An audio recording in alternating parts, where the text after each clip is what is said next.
The night I crossed a line I can never uncross started with a phone call I almost didn't answer. Daniel Harper thought he was driving to fix a broken car. Instead, he found a broken woman, one of the wealthiest, most powerful people in Atlanta, barefoot and shattered on her back porch. Her marriage collapsed around her like shattered glass. What happened in the hours that followed would test everything he believed about loyalty, loneliness, and the weight of a single choice made in darkness. This is the story of two people who saved each other for one night and paid the price forever after. If you're watching from anywhere in the world, drop your city in the comments. I want to see how far this story travels. And if it moves you, hit that like button.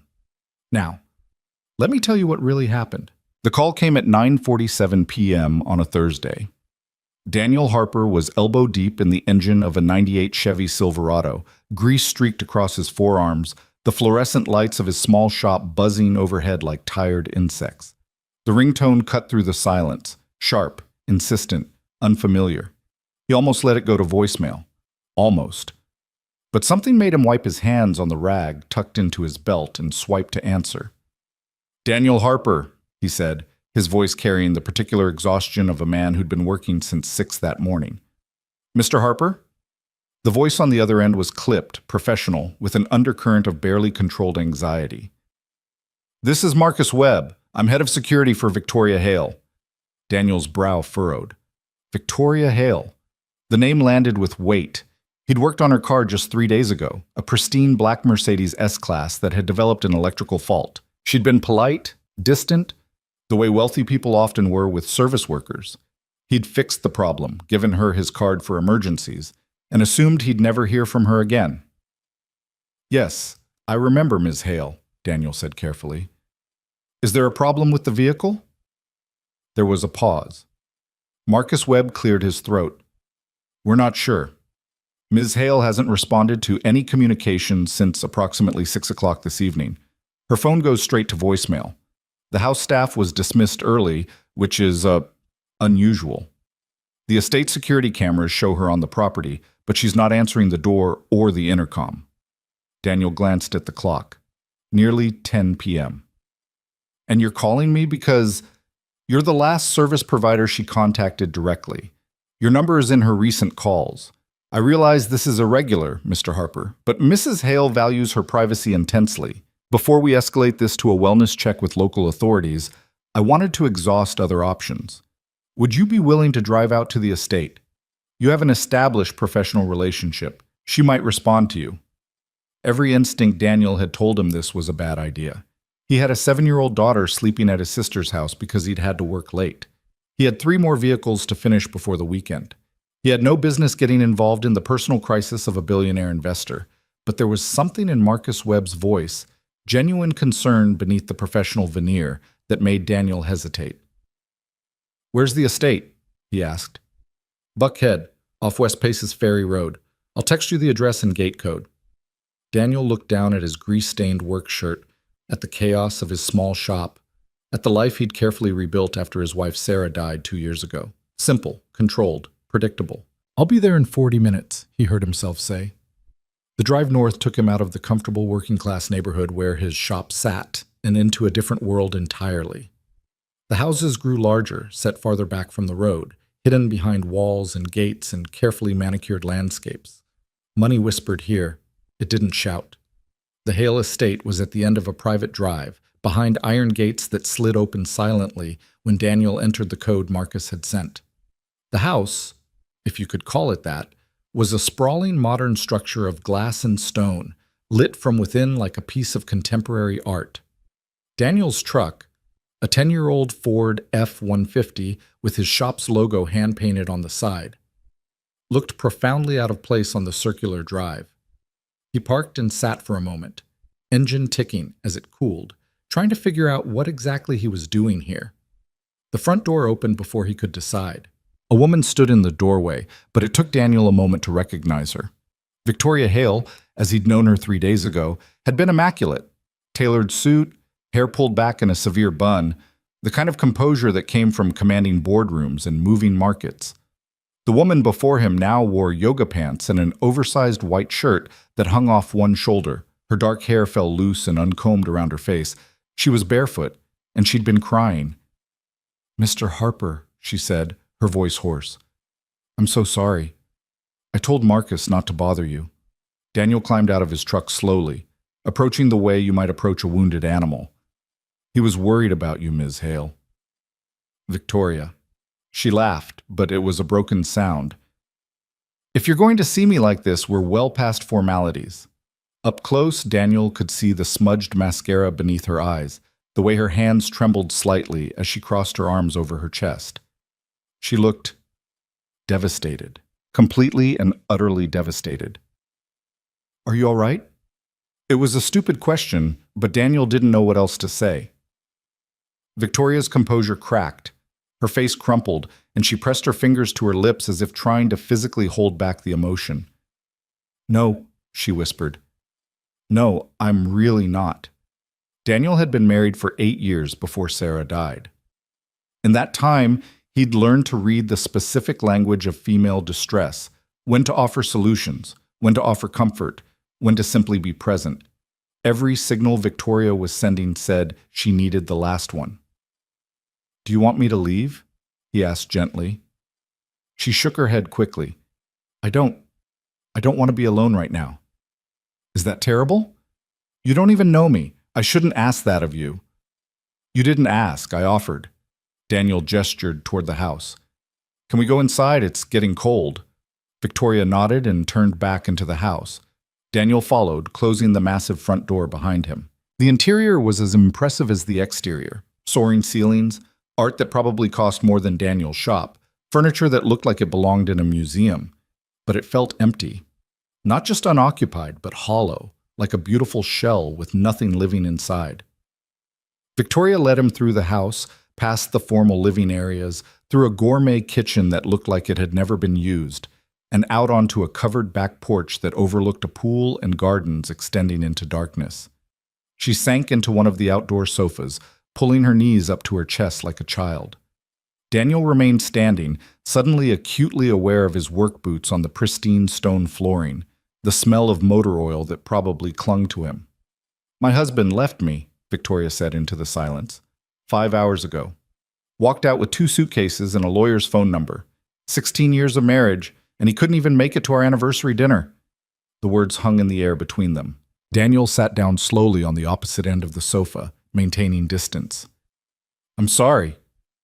"Are you?" Victoria turned to look at him, her eyes red-rimmed and searching. "You don't know me. You don't know him. For all you know, I deserve this." "Nobody deserves to be left like that," Daniel said quietly. "No matter what happened." Victoria laughed again, that same broken sound. "You're kind. Why are you kind? You came all the way out here because a security guard called you. You could have said no. You should have said no." "I lost my wife 2 years ago," Daniel said. The words came out before he could stop them, something about the darkness and the strangeness of the situation loosening his usual reserve. "Cancer. She fought for 18 months, and then she was gone. I know what it's like to sit alone in a house that suddenly feels too big, to have people call and check on you because they're worried you might do something stupid." Victoria's expression softened. "I'm sorry. I can't imagine." "You learn to carry it," Daniel said. "It doesn't get lighter, but you get stronger. Or at least, that's what people keep telling me." They sat in silence for a moment, the night air cool around them, the soft sound of water features trickling somewhere in the gardens. "What's your daughter's name?" Victoria asked. Daniel blinked, surprised. "How did you had a picture on your phone, when you showed me the diagnostic results for my car. A little girl with your eyes." "Emma," Daniel said, and couldn't help the small smile that crossed his face. "She's 7, smart as hell, and twice as stubborn. You're a good father, I can tell." "I'm trying to be. Some days are better than others." Victoria pulled her knees closer to her chest. "We were going to have children, Richard and I. That was the plan. Build the business first, secure the future, then start a family. But the business kept growing, and there was always another acquisition, another market to enter, another deal that couldn't wait. And then one day I was 42 and Richard was telling me he wanted out. Not just out of the marriage, out of the life we'd built. He said, her voice cracked. He said he felt like he'd been living in a museum, that everything we had was beautiful and expensive and completely cold. Daniel didn't know what to say to that. The truth was, looking around at the pristine perfection of Victoria's world, Richard wasn't entirely wrong, but saying so seemed cruel. He's not wrong, Victoria said, as if reading his mind. That's the worst part. I built this life, this empire. I thought I was building security, success, something meaningful. But somewhere along the way, I forgot to build a home. I forgot to build a life worth living. It's not too late, Daniel offered. Isn't it? Victoria looked at him with eyes that held a terrifying emptiness. I'm 43 years old. I have $800 million in assets. I sit on the boards of 5 major corporations. I can move markets with a single investment decision. And tonight, when my husband walked out, I realized I don't have a single person I could call. Not a friend. Not family. They stopped talking to me years ago when I chose work over holidays, over weddings, over births. I have employees, I have business associates, I have a wealth management team, but I don't have anyone who would just sit with me, like you're doing right now. The weight of that admission settled over them both. I'm here, Daniel said simply. Victoria wiped at her eyes with the heel of her hand. Why? You don't owe me anything. Because I remember what it felt like, Daniel said. After Sarah died, everyone wanted to help, but they all had advice, solutions, things I should do, ways I should feel. Nobody just sat with me in it, let me be broken without trying to fix it. He paused. You look like you need someone to sit with you in it. Victoria's face did something complicated. Gratitude and grief and relief all mixed together. Thank you, she whispered. They sat together as the night deepened, and slowly, in pieces, Victoria began to talk. Not about business or wealth or the public persona she'd spent decades constructing. She talked about the girl she'd been before all of this, a scholarship student at UPenn, terrified and brilliant and desperate to prove she belonged. She talked about meeting Richard in her first year as a junior analyst, how he'd seemed like a partner, someone who understood the drive, the hunger, the need to matter. We were so sure we were going to change the world, she said.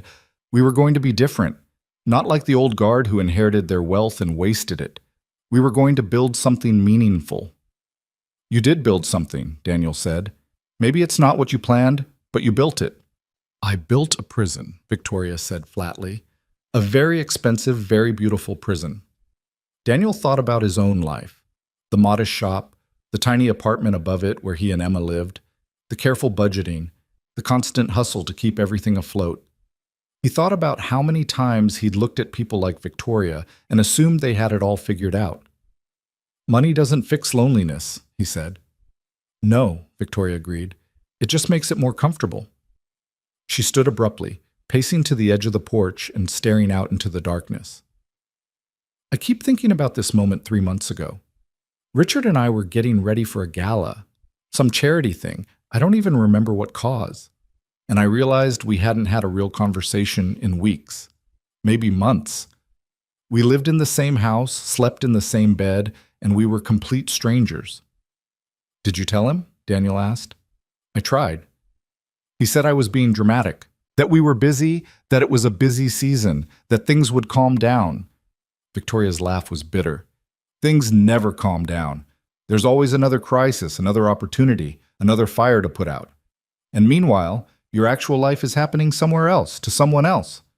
Daniel stood and moved to stand beside her, maintaining a respectful distance. What do you want, Victoria? If you could have anything right now, what would it be? She was quiet for a long time.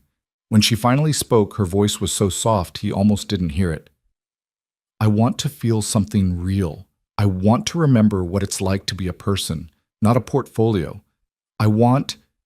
She turned to look at him, and there was something raw and desperate in her eyes. I want to not be alone tonight. The air between them changed. Daniel felt it. The shift from compassion to something more dangerous. He should leave. He knew he should leave. This woman was vulnerable, in crisis, not thinking clearly. He had a daughter waiting for him. He had a life built on doing the right thing, being the right kind of man. But he was also lonely. So goddamn lonely. And standing there in the darkness with this broken, brilliant woman who'd let him see past all her armor, he felt something he hadn't felt in 2 years: connection, recognition. The terrifying possibility that he wasn't alone either. "Victoria," he said carefully, "you're in a vulnerable place right now." "Don't," she interrupted. "Please don't be noble and careful and appropriate. I've spent my entire life being appropriate. It got me here." She gestured around at the pristine emptiness of her world. "I'm not asking you for anything you're not willing to give. I'm not confused about what this is. I need to feel human again, just for a few hours. Can you understand that?" Daniel understood it more than he wanted to admit. He should say no. He should thank her for her honesty, get in his truck, drive home, and forget this night ever happened. Instead, he said, "Have you eaten anything today?" Victoria blinked, thrown by the question. "What?" "Food. Have you eaten?" No, I don't think so." "Then let's start there," Daniel said. "Show me your kitchen. We're going to make something simple, and you're going to eat it, and we'll take this one step at a time." Relief flooded Victoria's face. "Okay. Yes. Okay." The kitchen was a chef's dream. Top-of-the-line appliances, marble countertops, a walk-in pantry that looked like a small grocery store. Daniel searched through the refrigerator and found the basics: eggs, cheese, some vegetables that were starting to turn. "Omelets," he announced. "Simple, fast, effective." Victoria watched him work, perched on one of the bar stools at the kitchen island. "You cook?" "Single dad," Daniel said, cracking eggs into a bowl. "Cooking is survival." "Richard never cooked, said that's what staff was for." "Staff isn't here tonight." "No, I sent them home. I couldn't—" She paused. "I couldn't have them see me fall apart." Daniel whisked the eggs efficiently, his movements practiced. "Falling apart isn't weakness, Victoria. Sometimes it's the only honest response to a situation." He found a pan, heated it, added butter. The kitchen filled with the simple, comforting smell of food being prepared. Victoria watched him with an intensity that made him self-conscious. "What?" he asked. "I'm trying to figure you out," she said. "You're not what I expected." "What did you expect?" "I don't know, someone who would be intimidated by all this." She gestured around at the expensive kitchen, the expensive house, the expensive life. "Or someone who would try to take advantage of the situation." "I'm too tired to be intimidated," Daniel said honestly. "And I learned a long time ago that taking advantage of people in pain doesn't end well for anyone." He plated the omelets. Simple, golden, probably the most basic food this kitchen had ever produced. He set one in front of Victoria and took the other for himself, leaning against the counter across from her. "Eat," he said gently. Victoria picked up her fork hesitantly, then took a bite. Her eyes closed. "This is ridiculous. It's just an omelet. Why does this taste so good?" "Because you're hungry, and because simple things hit different when everything else is complicated." They ate in companionable silence. Daniel watched Victoria gradually relax, the food and the normalcy of the act seeming to ground her. When they finished, she helped him clean up, something he suspected she hadn't done in her own kitchen in years. "What time is it?" she asked. Daniel checked his phone. "Almost midnight." "You should probably go. You've been kind enough already." But neither of them moved. "Do you want me to go?" Daniel asked. Victoria looked at him for a long moment. "No, I really don't." They moved back to the porch, but this time Victoria sat closer, the space between them smaller. She'd poured them both whiskey from a crystal decanter, the expensive kind that probably cost more than Daniel made in a month. "Tell me about Emma," Victoria said. "Tell me about your life." So Daniel did. He told her about the chaos of single parenthood, about Emma's obsession with dinosaurs, and her terror of the dark. He told her about the shop, about the satisfaction of fixing things with his hands, of taking something broken and making it work again. He told her about the small apartment, about movie nights on the couch, about the way Emma still crawled into his bed during thunderstorms. Victoria listened like his words were water, and she was dying of thirst. "You have a real life," she said when he finished, "messy and complicated and real." "So do you. It's just different." "Is it? Or have I just been playing pretend for so long I forgot what real feels like?" Daniel set down his whiskey glass. "Victoria, can I ask you something?" Anything. What are you going to do? After tonight, I mean. When the sun comes up and all of this is still real. She was quiet for a long time. I don't know. I suppose I'll call my lawyer, start divorce proceedings. Figure out how to divide an empire we built together. Go back to work, because work is what I know how to do. She paused. Pretend tonight never happened. Is that what you want? What I want is to go back in time 10 years and make different choices. But since I can't do that, she turned to face him fully. Daniel, I know this is strange. I know I'm probably going to regret being this honest with you, but right now in this moment, I need you to know something. Okay? You saved me tonight. Not from anything dramatic, but from the worst kind of silence. The kind where you start to wonder if you even exist anymore. Daniel felt something crack open in his chest. I know that silence. After Sarah died, I'd wake up at 3 in the morning and the quiet was so loud I thought I'd go crazy. How did you survive it? Emma. I had to. She needed me to be okay, so I learned how to fake it until it wasn't entirely fake anymore. Victoria reached out slowly, giving him time to pull away, and placed her hand over his. Her palm was warm, her fingers trembling slightly. You're a good man, Daniel Harper. I'm just a man, he said quietly, trying to do the right thing most days, failing more often than I'd like. You came tonight. That's not failing. They sat like that, hands touching, the contact both innocent and charged with everything they weren't saying. Daniel knew he should pull away. Every rational part of his brain was screaming at him to stand up, thank her for the conversation, and leave before this became something he couldn't walk back from. But he didn't move. Neither did she. Daniel, Victoria said softly, I need to ask you something, and I need you to be honest with me. All right? If you stay tonight, if we cross the line we're both thinking about, will you hate me tomorrow? Will you hate yourself? The question hung between them, heavy with implication.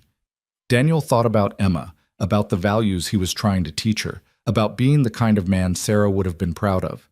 He thought about his own loneliness, the weight of 2 years spent being strong, being responsible, being everything except vulnerable. He thought about the woman sitting next to him, brilliant and broken and desperately human in a way that had nothing to do with her wealth or power. I don't know, he said honestly. I don't know what tomorrow looks like. I just know that right now, in this moment, I don't want to be anywhere else. Victoria's breath caught. That's the most honest thing anyone said to me in years. Victoria, I know what this is, she interrupted. I'm not asking for promises or forever or anything beyond tonight. I just need to remember what it feels like to be touched by someone who sees me as a person, not as an asset or a problem or a business opportunity. Just me. Daniel stood up, and for a moment Victoria's face fell, thinking he was leaving. Instead, he held out his hand. She took it. They stood there on the porch, the night wrapped around them, both knowing they were about to make a choice that would change everything. Not in the dramatic, life-altering way. No one was going to find out, no tabloids would report it. The world would keep spinning exactly as it had. But for both of them, everything would be different after this. Are you sure? Daniel asked, giving her one last chance to change her mind. No, Victoria said. But I haven't been sure about anything in years, and that hasn't stopped me from making choices. At least this one feels real. He led her inside through the cavernous house that had witnessed the slow death of her marriage, past rooms filled with expensive things that meant nothing. They climbed the stairs to the second floor, neither of them speaking, both acutely aware of what they were about to do. Victoria's bedroom was surprisingly simple, a massive bed, soft lighting, floor-to-ceiling windows that looked out over the grounds. She'd stripped some of the designer perfection away here, made this space something closer to human. They stood at the edge of the bed, and Daniel could feel Victoria trembling. We don't have to, he started. She kissed him. It wasn't smooth or practiced. It was desperate and raw and tasted like whiskey and tears. Daniel felt something break loose inside him, all the careful control he'd maintained for 2 years shattering under the weight of touch, of being wanted, of feeling something other than the endless gray of grief and responsibility. He pulled back, breathing hard. Victoria, I need you to know this doesn't fix anything. Tomorrow, All your problems will still be there. I know, she whispered, but tonight, I don't want to think about problems. I just want to feel alive. What happened next was both inevitable and unexpected. They came together with an intensity born of shared loneliness, of two people who'd been playing roles for so long they'd forgotten what it felt like to just be. Daniel touched her like she was precious and breakable. Victoria clung to him like he was an anchor in a storm. It wasn't about romance or seduction or anything that would look good in a movie. It was messy and emotional and desperately human, Victoria cried at one point, and Daniel held her through it. He laughed at something, the absurdity of the situation maybe, or just the relief of feeling something other than numb, and she joined him. Afterwards, they lay in the darkness, the sheets tangled around them, neither quite ready to face what they'd done. Thank you, Victoria said quietly. For what? For not making me feel cheap, for not treating this like a transaction. Daniel pulled her closer, letting her rest her head on his chest. This wasn't a transaction. What was it? He thought about it. Two people finding each other on the worst night, making a choice that probably wasn't smart but felt necessary. He paused. Being human together. Victoria was quiet for a long moment. Then, I'm going to remember this night for the rest of my life. So am I. When you leave tomorrow, we can't do this again. You know that, right? I know. It's not because I don't want to. It's because I can't build something new if I'm holding on to something temporary. And you have Emma. You can't risk complicating your life with someone like me. Daniel knew she was right. This was a single moment, carved out of time, something that couldn't exist in the harsh light of day. I know, he said again. They fell asleep like that, two lonely people finding brief comfort in each other's arms, both knowing that sunrise would bring the return of reality and responsibility. When Daniel woke, dawn was bleeding through the windows, painting everything in shades of gray and gold. Victoria was still asleep beside him, her face peaceful in a way it hadn't been the night before. He watched her for a moment, committing this to memory, not because it was something to be proud of, but because it was something that had mattered. Carefully, trying not to wake her, he slipped out of bed and got dressed. His clothes smelled like motor oil and the shop, a sharp reminder of the life waiting for him outside this expensive bubble. Victoria stirred as he was pulling on his boots. You're leaving, she said, not a question. Emma will be up soon. I need to be there. She sat up, pulling the sheet around herself, her hair wild around her face. In the morning light, she looked younger, more vulnerable than she had the night before. Daniel, I know, he interrupted gently. We don't need to dissect it or explain it or justify it. It happened. It meant something, and now we both have lives to get back to. Victoria nodded slowly. Will you think badly of me? For this? No. Will you think badly of me? No. Never. She smiled, and it was sad and genuine. You gave me something I needed last night. Not the sex, though thank you for that too, but the reminder that I'm still human. That underneath all the money and the business and the persona, I'm still just a person who needs connection. Daniel walked to the edge of the bed and knelt down so they were eye to eye. You're going to be okay, Victoria. Maybe not today, maybe not next week, but you're strong enough to rebuild, to figure out who you want to be without Richard, without the marriage, without all the things you thought you were supposed to want. How do you know? Because you were brave enough to fall apart in front of a stranger. That takes more strength than most people have. She reached out and touched his face, a gesture of farewell. Take care of Emma. Raise her to be brave and honest and real. I will. He stood. Take care of yourself. Build something that feels like home. I'll try. Daniel walked to the door, then paused and looked back. Victoria was sitting in the middle of her enormous bed, in her enormous house, looking small and human and heartbreakingly alone. Thank you, he said. For what? For reminding me that I'm still capable of feeling something other than responsible. Then he walked out, down the stairs, through the empty house, and into the morning. His truck started on the first try, and he drove away from the Hale estate without looking back. The drive home felt different. The world hadn't changed.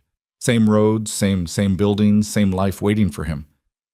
But something inside Daniel had shifted, not fixed, not healed, but loosened. Like a knot that had been tied too tight for too long had finally been given some slack. He stopped at his sister's house to pick up Emma. She was already awake, eating cereal at the kitchen table, still in her pajamas. "Daddy!" She launched herself at him, and he caught her, breathing in the familiar smell of children's shampoo and sleep. "Hey, baby girl, how was your sleepover with Aunt Kelly?" "We watched princess movies and ate popcorn for dinner and stayed up past bedtime." Emma reported this with the breathless excitement of a child convinced she'd gotten away with something. Kelly appeared in the doorway, coffee cup in hand, giving Daniel a knowing look. "Long night?" "Something like that," he said vaguely. "Thanks for watching her." "Any time. You know that." Kelly's eyes narrowed slightly. "You okay? You look different." Daniel wondered what she saw in his face. Guilt? Relief? The lingering evidence of a choice he'd made in darkness that he'd have to live with in daylight? "I'm okay," he said, and was surprised to find it was at least partially true. He took Emma home, made her pancakes, listened to her chatter about dinosaurs and school and the science project she wanted to do. Normal life, beautiful in its simplicity, grounding in its demands. Later, after Emma was settled in front of a movie, Daniel's phone buzzed. A number he didn't recognize. The message was simple. "My lawyer will be in touch about finalizing the car service invoice. Thank you for everything. V." Daniel understood what she was really saying. "This is the last you'll hear from me. Thank you for last night. Goodbye." He deleted the message and her contact information, erasing the digital traces of a night that would live only in memory. The next few days passed normally. Work at the shop, dinners with Emma, the routine rhythms of life. Daniel didn't tell anyone what had happened. It wasn't shame, exactly, more a recognition that some experiences were too complex to explain, too personal to share. A week after that night, he was closing up the shop when he noticed a black Mercedes pulling into his lot. For a moment, his heart stopped, thinking Victoria had come to, what? Continue something that couldn't continue? Complicate things they'd both agreed to leave simple? But when the driver's side door opened, it was a man who stepped out. Mid-50s, expensive suit, the bearing of someone used to being listened to. "Mr. Harper, I'm James Chen. I represent Victoria Hale." Daniel's stomach dropped. "Is everything all right?" "Everything's fine. Ms. Hale asked me to deliver something to you." He handed Daniel an envelope. "She wanted to thank you for your assistance last week." Daniel opened the envelope carefully. Inside was a check, for an amount that made his vision blur. $50,000. More than he made in 6 months. "I can't accept this," Daniel said immediately. James Chen smiled slightly. "Ms. Hale anticipated you might say that. She asked me to tell you, it's not payment for services rendered, it's an investment. She did some research on your shop. She believes you have the potential to expand, to hire more mechanics, to serve more of the community. This is seed funding, with no strings attached. All she asks is that you use it to build something you're proud of." Daniel stared at the check, his mind reeling. This was life-changing money. Money that could mean a better school for Emma, a newer truck, equipment for the shop he'd been making do without, security he'd been lacking since Sarah died. It would also be a constant reminder of a night he was trying to file away as an anomaly, a brief departure from the life he'd built on doing things the hard way. "Why?" Daniel asked. "Because," James Chen said gently, "you helped her when she needed it most. And because she's trying to figure out how to use her resources to build something real. You're apparently the inspiration for that." He left Daniel standing in his parking lot, holding a check that represented both an opportunity and a complication. That night, after Emma was asleep, Daniel sat at his kitchen table and thought about choices, about the person he wanted to be, about whether accepting this money would somehow taint the memory of that night or honor it. In the end, he deposited the check, not because he felt he deserved it, but because Victoria was right. He did want to build something, not just for himself, but for Emma, for the community his shop served, for the life he was trying to create out of the wreckage of loss. He used the money wisely, hired 2 part-time mechanics, both veterans who needed work, and understood the value of second chances, upgraded his equipment, created a scholarship program for kids in the neighborhood who wanted to learn a trade, built something real. And every time he looked at what he'd built, he thought of Victoria Hale and hoped she was doing the same, building something real out of the pieces of the life she'd had to dismantle. Months passed. Daniel never heard from Victoria directly again, but occasionally he'd see her name in the business section, some new investment, some philanthropic initiative. She looked different in the photos, less severe, more human. He wondered if anyone else noticed. Life went on. Emma grew. The shop prospered. Daniel even went on a few dates, though nothing stuck. Maybe he wasn't ready. Maybe he was comparing every woman to a single night that couldn't be replicated or replaced. Or maybe he'd learned something that night about connection, that it wasn't about convenience or compatibility or checking boxes on a list of requirements. It was about seeing and being seen, about being human together in the midst of crisis and loneliness and the desperate need to matter to someone, even briefly. On the anniversary of that night, Daniel received a letter. Hand-delivered, no return address. Inside was a single page, handwritten in elegant script. Daniel, I don't know if you'll read this or if you'll throw it away without opening it.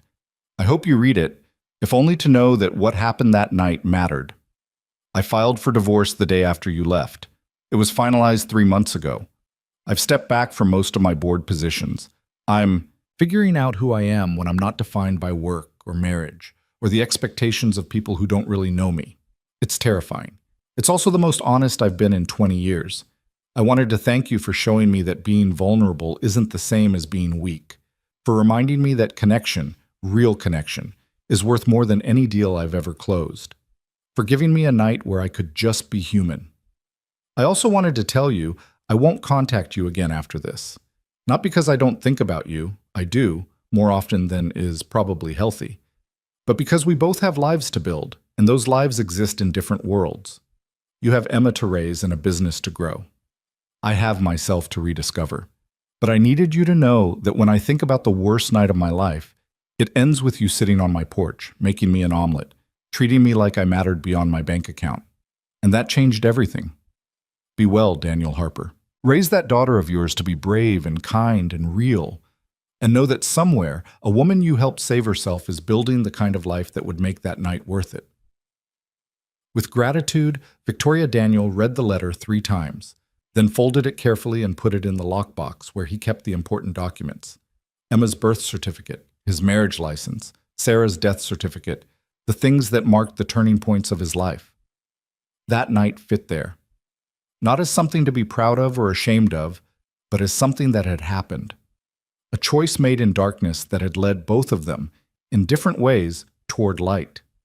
He never wrote back. He didn't need to. Instead, he lived his life, messy and complicated and real. He raised Emma, expanded the shop, built a community around honest work and second chances. He thought about Victoria sometimes, wondered if she'd found what she was looking for, hoped she had. And on quiet nights when Emma was asleep and the shop was closed and the world felt too big and too empty, he'd remember a single evening when 2 lonely people had found each other in the dark and reminded each other what it meant to be human. It wasn't a love story. It wasn't a cautionary tale. It was just a moment, intense and imperfect and undeniably real, that proved connection was possible even in the midst of pain, that vulnerability was a strength, not a weakness, and that sometimes the most meaningful encounters were the ones that couldn't last. That was enough. 3 months after that letter arrived, Daniel's carefully rebuilt life hit a complication he hadn't anticipated. It started with a phone call on a Tuesday morning. Daniel was under a Dodge Charger, wrestling with a stubborn oil pan, when his newest mechanic, a quiet veteran named Marcus, called down to him. "Boss, you got a call. Says it's urgent." Daniel rolled out from under the car, wiping his hands. "Who is it?" "Wouldn't say. Just that it's about Victoria Hale." The wrench in Daniel's hand suddenly felt heavy. He'd spent 3 months convincing himself the chapter was closed, that the letter had been Victoria's final word, that they'd both moved on cleanly. Apparently life had other plans. He took the call in his small office, door closed. "Daniel Harper," he said, keeping his voice neutral. "Mr. Harper, this is Patricia Greenwood. I'm the managing partner at Greenwood and Associates. We handle certain delicate matters for high net worth individuals. Her voice was crisp, professional, the kind that charged by the minute. "I'm calling regarding Victoria Hale." Daniel's stomach tightened. "Is she all right?" There was a pause. "That's a complicated question. Physically, she's fine. Legally and financially, she's in the middle of a contentious divorce proceeding that has become significantly messier than anyone anticipated." "I don't understand what that has to do with me." Mr. Hale's legal team has been extremely aggressive in their discovery process. They've subpoenaed phone records, credit card statements, security footage from the estate. They're building a case that Ms. Hale was unfaithful during the marriage, which would impact the settlement significantly. The floor seemed to tilt beneath Daniel's feet. And? And your name appears in those records. A phone call from estate security. Your truck on the property surveillance footage. Your business name on a $50,000 check. Daniel sat down hard in his desk chair. "We didn't do anything wrong." "I believe you," Patricia said, and she sounded genuine. "But perception matters in these cases, and Mr. Hale's attorneys are very good at shaping perception. They're going to want to depose you, ask you under oath what happened that night." "Jesus." Daniel ran his hand through his hair. "Does Victoria know about this?" "She does. She's the one who asked me to call you first, to warn you. She wanted you to know this was coming and to offer to cover any legal expenses you might incur." "I don't want her money," Daniel said automatically. "Mr. Harper, I appreciate the sentiment, but you may need representation. These depositions can get aggressive, especially when opposing counsel smells blood in the water. Ms. Hale feels terrible that you're being dragged into this." Daniel thought about Emma, about the life he'd built, about how quickly everything could unravel if this became public. A small-town mechanic caught up in a billionaire's divorce. The media would have a field day. "What does she want me to do?" he asked quietly. "Tell the truth, that's all. But she wanted me to prepare you for what the truth might cost." After Patricia hung up, Daniel sat in his office for a long time, staring at nothing. The thing about doing the right thing was that it didn't always protect you. Sometimes it just meant you faced the consequences with a clear conscience. The deposition was scheduled for 2 weeks out. Daniel hired a lawyer, a sharp woman named Rachel Kim, who'd handled a harassment case for one of his mechanics and had a reputation for not backing down. She cost more per hour than he wanted to think about. But Patricia had been right. He needed protection. "Walk me through the night," Rachel said during their prep session. "Every detail, exactly as it happened." So Daniel did. He told her about the phone call from Marcus Webb, about finding Victoria broken and barefoot, about staying because she'd needed someone to sit with her in the pain. He told her about the omelet, the whiskey, the hours of talking that had led to something neither of them had planned. Rachel listened without judgment, taking notes. When he finished, she was quiet for a moment. "Did you know she was married when you went to the estate?" she asked. "Yes. Marcus mentioned her husband when he called." "Did she tell you the marriage was over?" "She said he'd left, walked out with suitcases and a lawyer's number." "Did you believe her?" Daniel thought about Victoria's devastation, the raw grief that couldn't be faked. "Yes, I believed her." Rachel nodded. "Okay, here's what we're dealing with. The opposing counsel is going to try to paint you as an opportunist who took advantage of a vulnerable, wealthy woman. They'll suggest you pursued her, maybe even that you engineered the whole situation to extort money from her. That's insane. That's divorce litigation involving hundreds of millions of dollars. Insane is the baseline." Rachel leaned forward. "Here's what we're going to do. We stick to the absolute truth. No embellishment, no minimizing, no trying to make it sound better than it was. You went because you were asked to do a wellness check. You stayed because another human being was in pain. What happened between you was between two consenting adults who believed the marriage was already over. And the $50,000? A gift, freely given, with no expectation or coercion. We have the documentation showing you used it for legitimate business purposes, not personal enrichment." Daniel nodded slowly. "Will this hurt Victoria's case?" Rachel's expression softened slightly. "I'm not her attorney, so I can't say for certain. But honestly, the fact that her husband had already left, that she was alone and devastated, that the marriage was clearly over and everything but paperwork, it might actually support her position that the relationship was irretrievably broken before any alleged infidelity." "Alleged," Daniel repeated. "We're not alleging. It happened." and you'll testify to that truthfully. But Mr. Hale has to prove it matters legally, and that's harder than you'd think. The night before the deposition, Daniel couldn't sleep. He kept thinking about Emma, about what would happen if this went public, if her classmates' parents started whispering, if she became the kid whose dad got caught up in a scandal. Around 2 in the morning, his phone buzzed. A text from an unknown number. "I'm so sorry. You never should have been pulled into this." Daniel stared at the message for a long time before typing back. "Not your fault. We'll get through it." 3 dots appeared, then disappeared, then appeared again. "I meant what I said in the letter. That night mattered. I know. It mattered to me, too. After tomorrow, I won't contact you again. My lawyer says any communication could be used against both of us." Daniel understood. Everything was evidence now. Every word, every gesture, every moment of connection between them would be weaponized by people who didn't know them and didn't care about the truth of what had happened. "Take care of yourself, Victoria. You too, Daniel. Hug Emma for me." The messages stopped. Daniel deleted the thread and lay awake until dawn, thinking about how something real could be twisted into something ugly just by changing the context.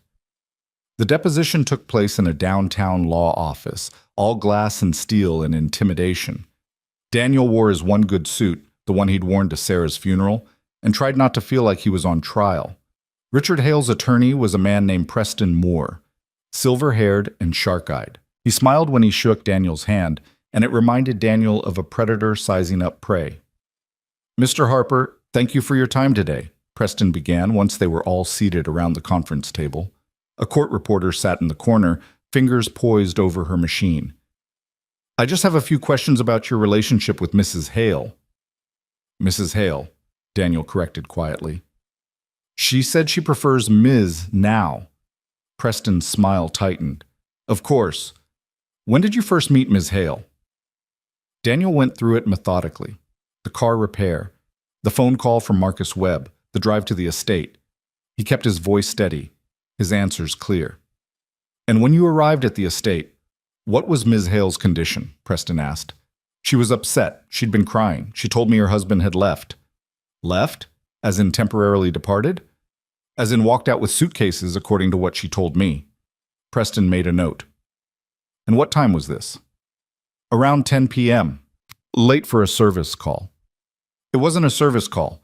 Her security team asked me to check on her because they were concerned about her welfare." "How noble of you." Preston's tone was dry. "And once you determined Ms. Hale was physically safe, you left?"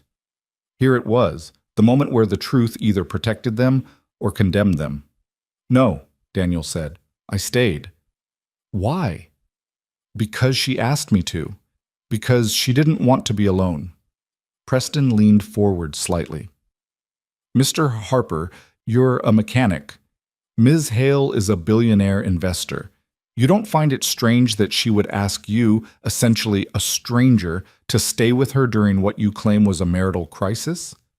Rachel put a hand on Daniel's arm, a warning to stay calm. "I don't think loneliness cares about bank accounts," Daniel said evenly. "She needed someone who would listen without judgment. I've been through loss myself. I understood." "How convenient. And during this time you spent together, what happened?" Daniel took a breath. "We talked.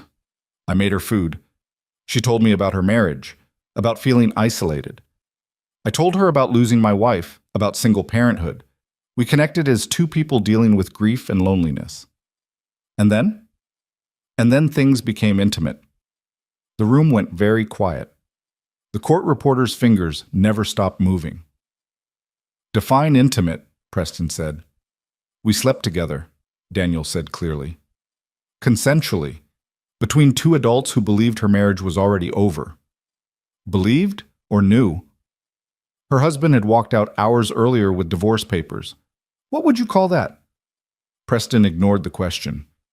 "Did Ms. Hale pay you for sex, Mr. Harper?" Rachel's hand tightened on his arm. "That's offensive and baseless," she said sharply. "I'm simply trying to establish the nature of the transaction," Preston said smoothly. "It wasn't a transaction," Daniel said, his voice hard. "It was two lonely people finding connection on the worst night of her life. And the $50,000 she gave you shortly after, that wasn't payment." It was an investment in my business, completely separate. I used it to hire employees and upgrade equipment, all documented and above board. Preston pulled out a photograph. Surveillance footage from Victoria's estate, showing Daniel's truck in the driveway, time-stamped. You arrived at 10:47 p.m. The footage shows your truck didn't leave until 6:23 a.m. That's nearly 8 hours, Mr. Harper. Quite a long wellness check. I stayed because she asked me to stay, because being alone in that house would have destroyed her. Or because you saw an opportunity to exploit a vulnerable, wealthy woman? Daniel's jaw clenched. No. You didn't see dollar signs when you looked at her estate, her cars, her lifestyle. I saw a person in pain. Preston smiled coldly. How convenient that this person in pain happened to be worth $800 million. Actually, Daniel said quietly, I didn't know her net worth until you just told me. I knew she had money. I didn't know how much and I didn't care. You expect me to believe that? I expect you to recognize that not everyone is motivated by money. Some of us just try to be decent human beings. The deposition continued for 2 more hours. Preston circled back to the same questions, trying to catch Daniel in contradictions that didn't exist. Rachel objected when appropriate, but mostly let Daniel tell the truth in his own words. Finally, Preston sat back. One last question, Mr. Harper. Do you regret that night? Daniel thought about it, about Victoria's relief at being seen as human, about his own rediscovery that he could still connect with someone, about the complications that had followed. I regret that it's being used as a weapon against Victoria, he said. I regret that something that meant something real is being twisted into something ugly. But do I regret being there for someone who needed help? No, I don't regret that. Preston closed his folder. Thank you for your time, Mr. Harper. We'll be in touch if we need anything further. Outside the building, Rachel walked Daniel to his truck. You did well in there, she said. You stayed calm, told the truth, didn't let him rattle you. Will it be enough? For what? To keep this from destroying her case. To keep Victoria from losing everything because I couldn't walk away. Rachel's expression was kind. Daniel, from what I understand of the case, the marriage was already over. What you provided was evidence that it was over, not the cause of it ending. That actually might help her position. So I hurt her by trying to help her. No.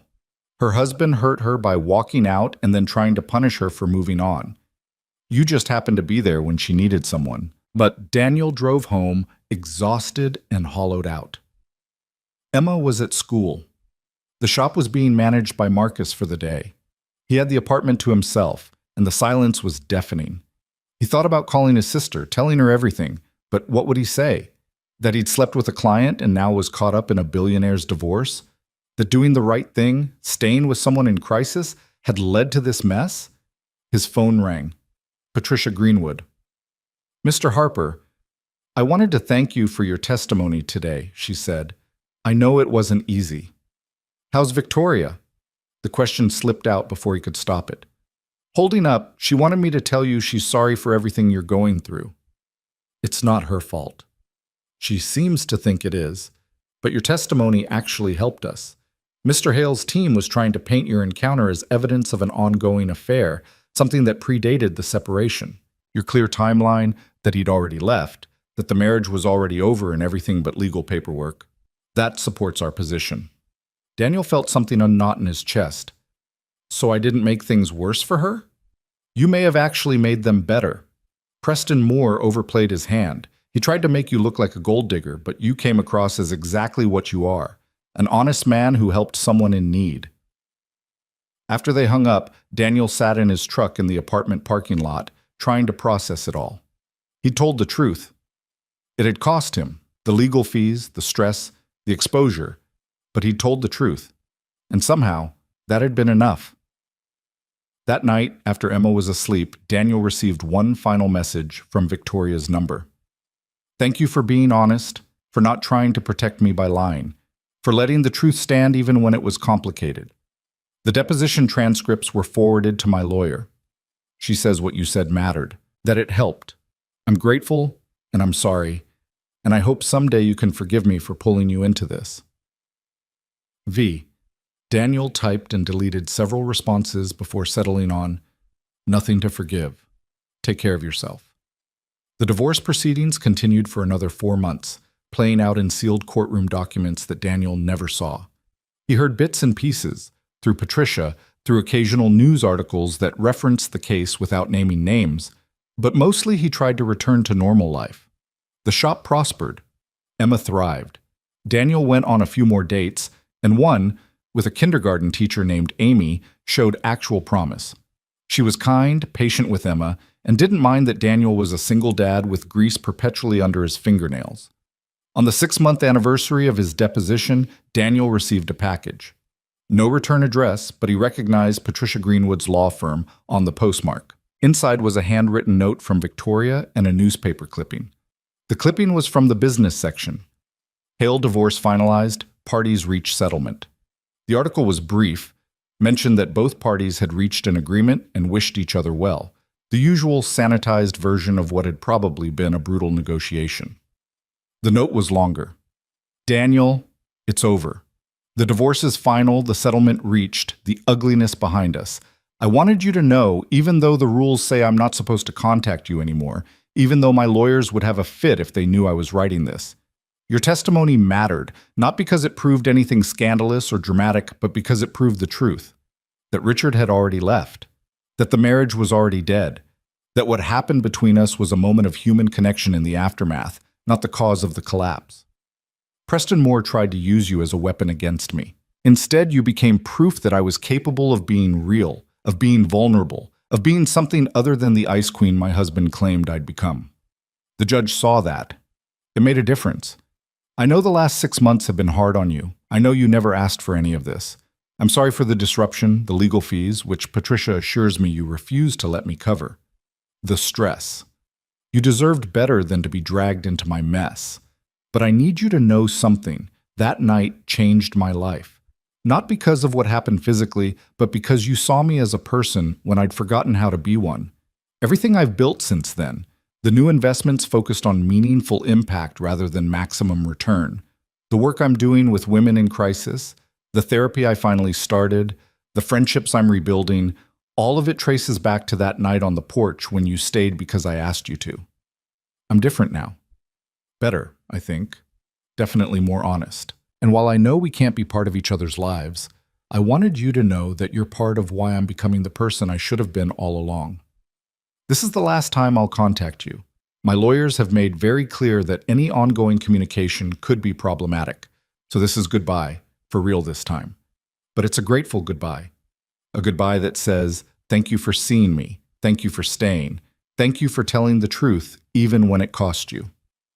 Live well, Daniel Harper. Raise that beautiful daughter, build that business, find someone who deserves you, and know that somewhere, a woman you helped save is finally building a life worth living. With enduring gratitude, Victoria Daniel read the letter 3 times, then folded it carefully and put it with the first one, in the lockbox with the other important documents of his life. He never wrote back. There was nothing left to say that wouldn't complicate what had been, at its core, something simple. 2 people helping each other through the dark. But sometimes, late at night, he'd think about Victoria and hope she'd found whatever she was looking for. Hope she was building that life worth living. Hope that the night that had cost them both so much had also given them something worth keeping. Weeks turned into months. The media attention around the Hale divorce faded. Daniel's name never appeared in any public documents. Patricia and Rachel had both been very good at their jobs. Life returned to its normal rhythms. One Saturday morning, 6 months after the divorce finalized, Daniel was at the park with Emma when he saw her. Victoria Hale sat on a bench across the playground, wearing jeans and a simple sweater, her hair pulled back in a ponytail. She looked different, softer somehow, more present. She was watching a group of kids play, a small smile on her face. For a moment, their eyes met across the distance. Victoria's expression flickered, surprise, then something warmer. Recognition, gratitude, a whole conversation in a single glance. Daniel nodded slightly. An acknowledgement, an understanding. Victoria smiled, genuinely, fully, and nodded back. Then she stood and walked away, disappearing into the crowd of weekend park goers, and Daniel knew he'd never see her again. "Daddy, push me!" Emma called from the swings. Daniel turned away from where Victoria had been and crossed to his daughter, to the life he'd built, to the present that mattered more than any complicated past. "Higher!" Emma shrieked as he pushed her. "As high as the sky," Daniel promised, and meant it. That night, after Emma was asleep, Daniel took both of Victoria's letters from the lockbox and read them one final time. Then he did something he'd been avoiding for a year. He wrote his own letter, not to send, never to send, but to process, to put into words what that night had meant, and what it had cost, and what it had given. He wrote about loneliness and connection, about the weight of being strong when you were breaking inside, about the dangerous beauty of being truly seen by another person. He wrote about guilt and gratitude, about choices made in darkness that changed you in daylight, about being human in a world that wanted everyone to be simple. When he finished, he folded the letter around Victoria's 2 notes and put them all in an envelope. On the outside, he wrote, "For Emma, when she's old enough to understand that sometimes doing the right thing is complicated." Then he locked it away, along with all the other documents that marked the turning points of his life. The next morning, Amy called and asked if he wanted to bring Emma to the zoo. Daniel said yes. They had a good day, easy, comfortable, building something that might become real. Emma liked Amy. That mattered more than anything. Life moved forward, as it always did, carrying Daniel with it. The shop continued to grow. He hired another mechanic, started offering evening classes for kids who wanted to learn basic auto repair. Emma got older, started asking harder questions, became more fully herself. And sometimes, when Daniel was alone with his thoughts, he'd wonder about Victoria. If she'd found peace, if she'd built that life worth living, if she thought about that night the way he did, not with regret, but with a complicated gratitude for the ways they'd helped each other become who they needed to be. He'd never know for certain. That was okay. Some stories didn't need neat endings. Some connections mattered precisely because they couldn't last. What mattered was that they'd both survived, both moved forward, both learned that vulnerability wasn't weakness, that connection was worth the risk, and that sometimes the most meaningful moments were the ones that existed in the space between what should have been and what actually was. Daniel had learned to live with that complexity, to hold multiple truths at once, that the night with Victoria had been both right and wrong, necessary and impossible, something that changed everything while changing nothing at all. He'd learned that being human meant making choices in imperfect circumstances and then living with the consequences, both the beautiful and the difficult. Most importantly, he'd learned that some encounters, brief, intense, complicated, could matter more than years of comfortable routine. That being truly seen, even for a moment, could sustain you through long periods of invisibility. Victoria had given him that, and he'd given it to her. That exchange, that mutual recognition of each other's humanity, had been worth every complication that followed. 3 years after that day in the park, Daniel was getting ready for his wedding to Amy when Marcus knocked on his office door. "Package for you, boss. Courier just dropped it off." Daniel opened it carefully.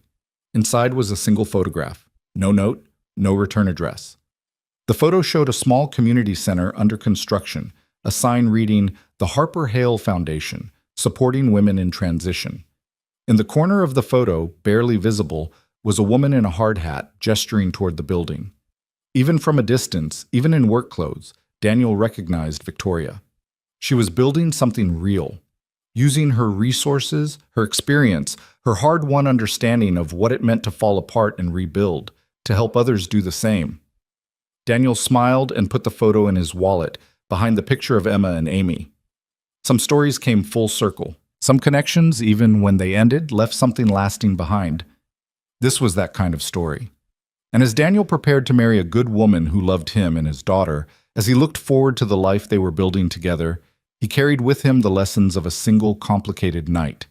That connection was worth the risk, that vulnerability was strength, that being truly human meant accepting the messy complexity of existence. Victoria had taught him that, and in return, he'd helped her remember it. That exchange, that mutual rescue, had been worth everything that followed. The complications, the depositions, the exposure, the risk. Because in the end, they'd both survived, both grown, both become more fully themselves. And that, Daniel thought as he adjusted his tie and prepared to walk toward his future, was worth any amount of complicated past. The wedding was supposed to be simple, just family and close friends in Amy's parents' backyard, nothing elaborate. Daniel stood at the makeshift altar under a white tent, watching Emma scatter flower petals with the serious concentration of a 7-year-old given an important job. Amy's sister was adjusting her veil. The minister was checking his notes. Everything was exactly as it should be. Except Daniel couldn't shake the feeling that something was about to go terribly wrong. He'd had the feeling all morning, a low-grade anxiety that sat in his chest like a stone. He'd chalked it up to wedding nerves, to the normal fear of making another big commitment after losing Sarah. But standing there in his rented suit, watching the guests take their seats, the feeling intensified. The music started. Amy appeared at the end of the aisle, beautiful in her simple white dress, her face radiant. Daniel's heart should have soared. Instead, the stone in his chest grew heavier. Amy reached him, took his hands. Her eyes searched his face. "You okay?" she whispered. Daniel opened his mouth to say yes, to push through whatever this was, to do what he was supposed to do. Instead, he heard himself say, "Can we talk? Just for a minute?" Confusion crossed Amy's face, then concern. "Now? I'm sorry, I need a minute, please." The minister cleared his throat uncomfortably. Emma stopped scattering petals and looked up at her father with wide, worried eyes. Murmurs rippled through the small crowd. Amy's grip on his hands tightened. "Daniel, you're scaring me." "I know, I'm sorry, can we step inside? Just us." Amy's mother stood up, looking alarmed. Amy's sister moved toward them, but Amy held up a hand. "It's okay," she said, though her voice shook slightly. "Give us a minute." They walked into the house, leaving confused guests and a very concerned 7-year-old behind. Amy closed the door to the guest room and turned to face him. "What's going on?" she asked. "Are you having second thoughts?" Daniel ran his hands through his hair, messing up whatever careful styling had been done that morning. "I don't know. Maybe. Standing out there about to make these vows, I realized I haven't been completely honest with you." Amy's face went pale. "About what?"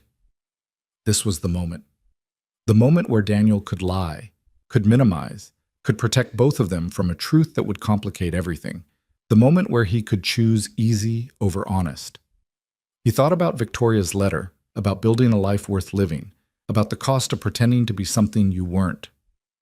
"About why I'm so afraid of this," he said quietly. "About what happened 3 years ago that changed how I see connection and risk and what it means to let someone in." Amy sat down on the edge of the bed, her wedding dress pooling around her. "I'm listening." So Daniel told her. Not everything. Some details weren't his to share, but the essential truth, that he'd helped a woman through a crisis, that the connection had become physical, that it had been brief and complicated and had taught him things about himself he'd been trying to forget, that he'd been deposed in her divorce, had his choices examined and questioned and weaponized, that he'd been carrying the weight of it ever since, terrified of letting himself be vulnerable again. When he finished, the silence was deafening. Amy sat very still, her hands folded in her lap, her face unreadable. Finally, she looked up at him. 3 years ago, she said. When we first met. Before we first met. Just before. And you never thought to tell me this? I didn't know how. It felt like if I told you, you'd see me differently. Like you'd think I was the kind of man who takes advantage of vulnerable women, or who can't be trusted, or who carries too much baggage to be worth the risk. And instead you decided to marry me while keeping this secret? Her voice was calm, but Daniel could hear the hurt underneath. I thought I could move past it. I thought if I just focused on building something new with you, the past would stay past. But standing out there, about to promise you forever, I realized I can't build something real on a foundation of things I'm not saying. Amy was quiet for a long time. Outside, Daniel could hear murmurs, the sound of Emma asking someone where her daddy went, the general confusion of a wedding interrupted. Do you still think about her? Amy asked finally. Daniel considered lying, considered saying no, that it was ancient history. completely behind him. But he'd come this far into honesty. Sometimes, not the way you're thinking, not like I want her back or wish things were different, more like, she's part of my story now, part of what made me who I am. I can't pretend she doesn't exist. Are you in love with her? No. That, at least, was unequivocally true. I barely know her. What we had was a moment, not a relationship, but it was an intense moment, and it taught me things I needed to learn. Like what? Like how terrifying it is to be truly seen by someone. Like how much easier it is to keep people at a distance than to risk real connection. Like, he paused, choosing his words carefully. Like I'm more capable of complicated choices than I thought I was. And that scares me. Amy looked down at her hands, at the engagement ring Daniel had given her 6 months ago. You know what scares me right now? That you chose this moment, our wedding day, to tell me this. That you let it get this far before being honest. I know. I'm sorry. I should have told you months ago. I should have told you before I proposed. I was afraid you'd leave if you knew. And now? You think telling me 30 minutes before we get married is better? Daniel sat down beside her, careful not to wrinkle her dress. No. This is worse. This is incredibly unfair to you. I know that, but I couldn't stand there and make promises while holding on to this secret. You deserve better than that. Amy wiped at her eyes, careful not to smudge her makeup. Do you want to marry me, Daniel? Not should you, not is it the right thing to do, but do you actually want this? It was the most important question she could have asked, and Daniel owed her the most honest answer he could give. I want it, he said quietly. You're an amazing woman. You're kind and patient and wonderful with Emma. You'd be a great wife, a great stepmother.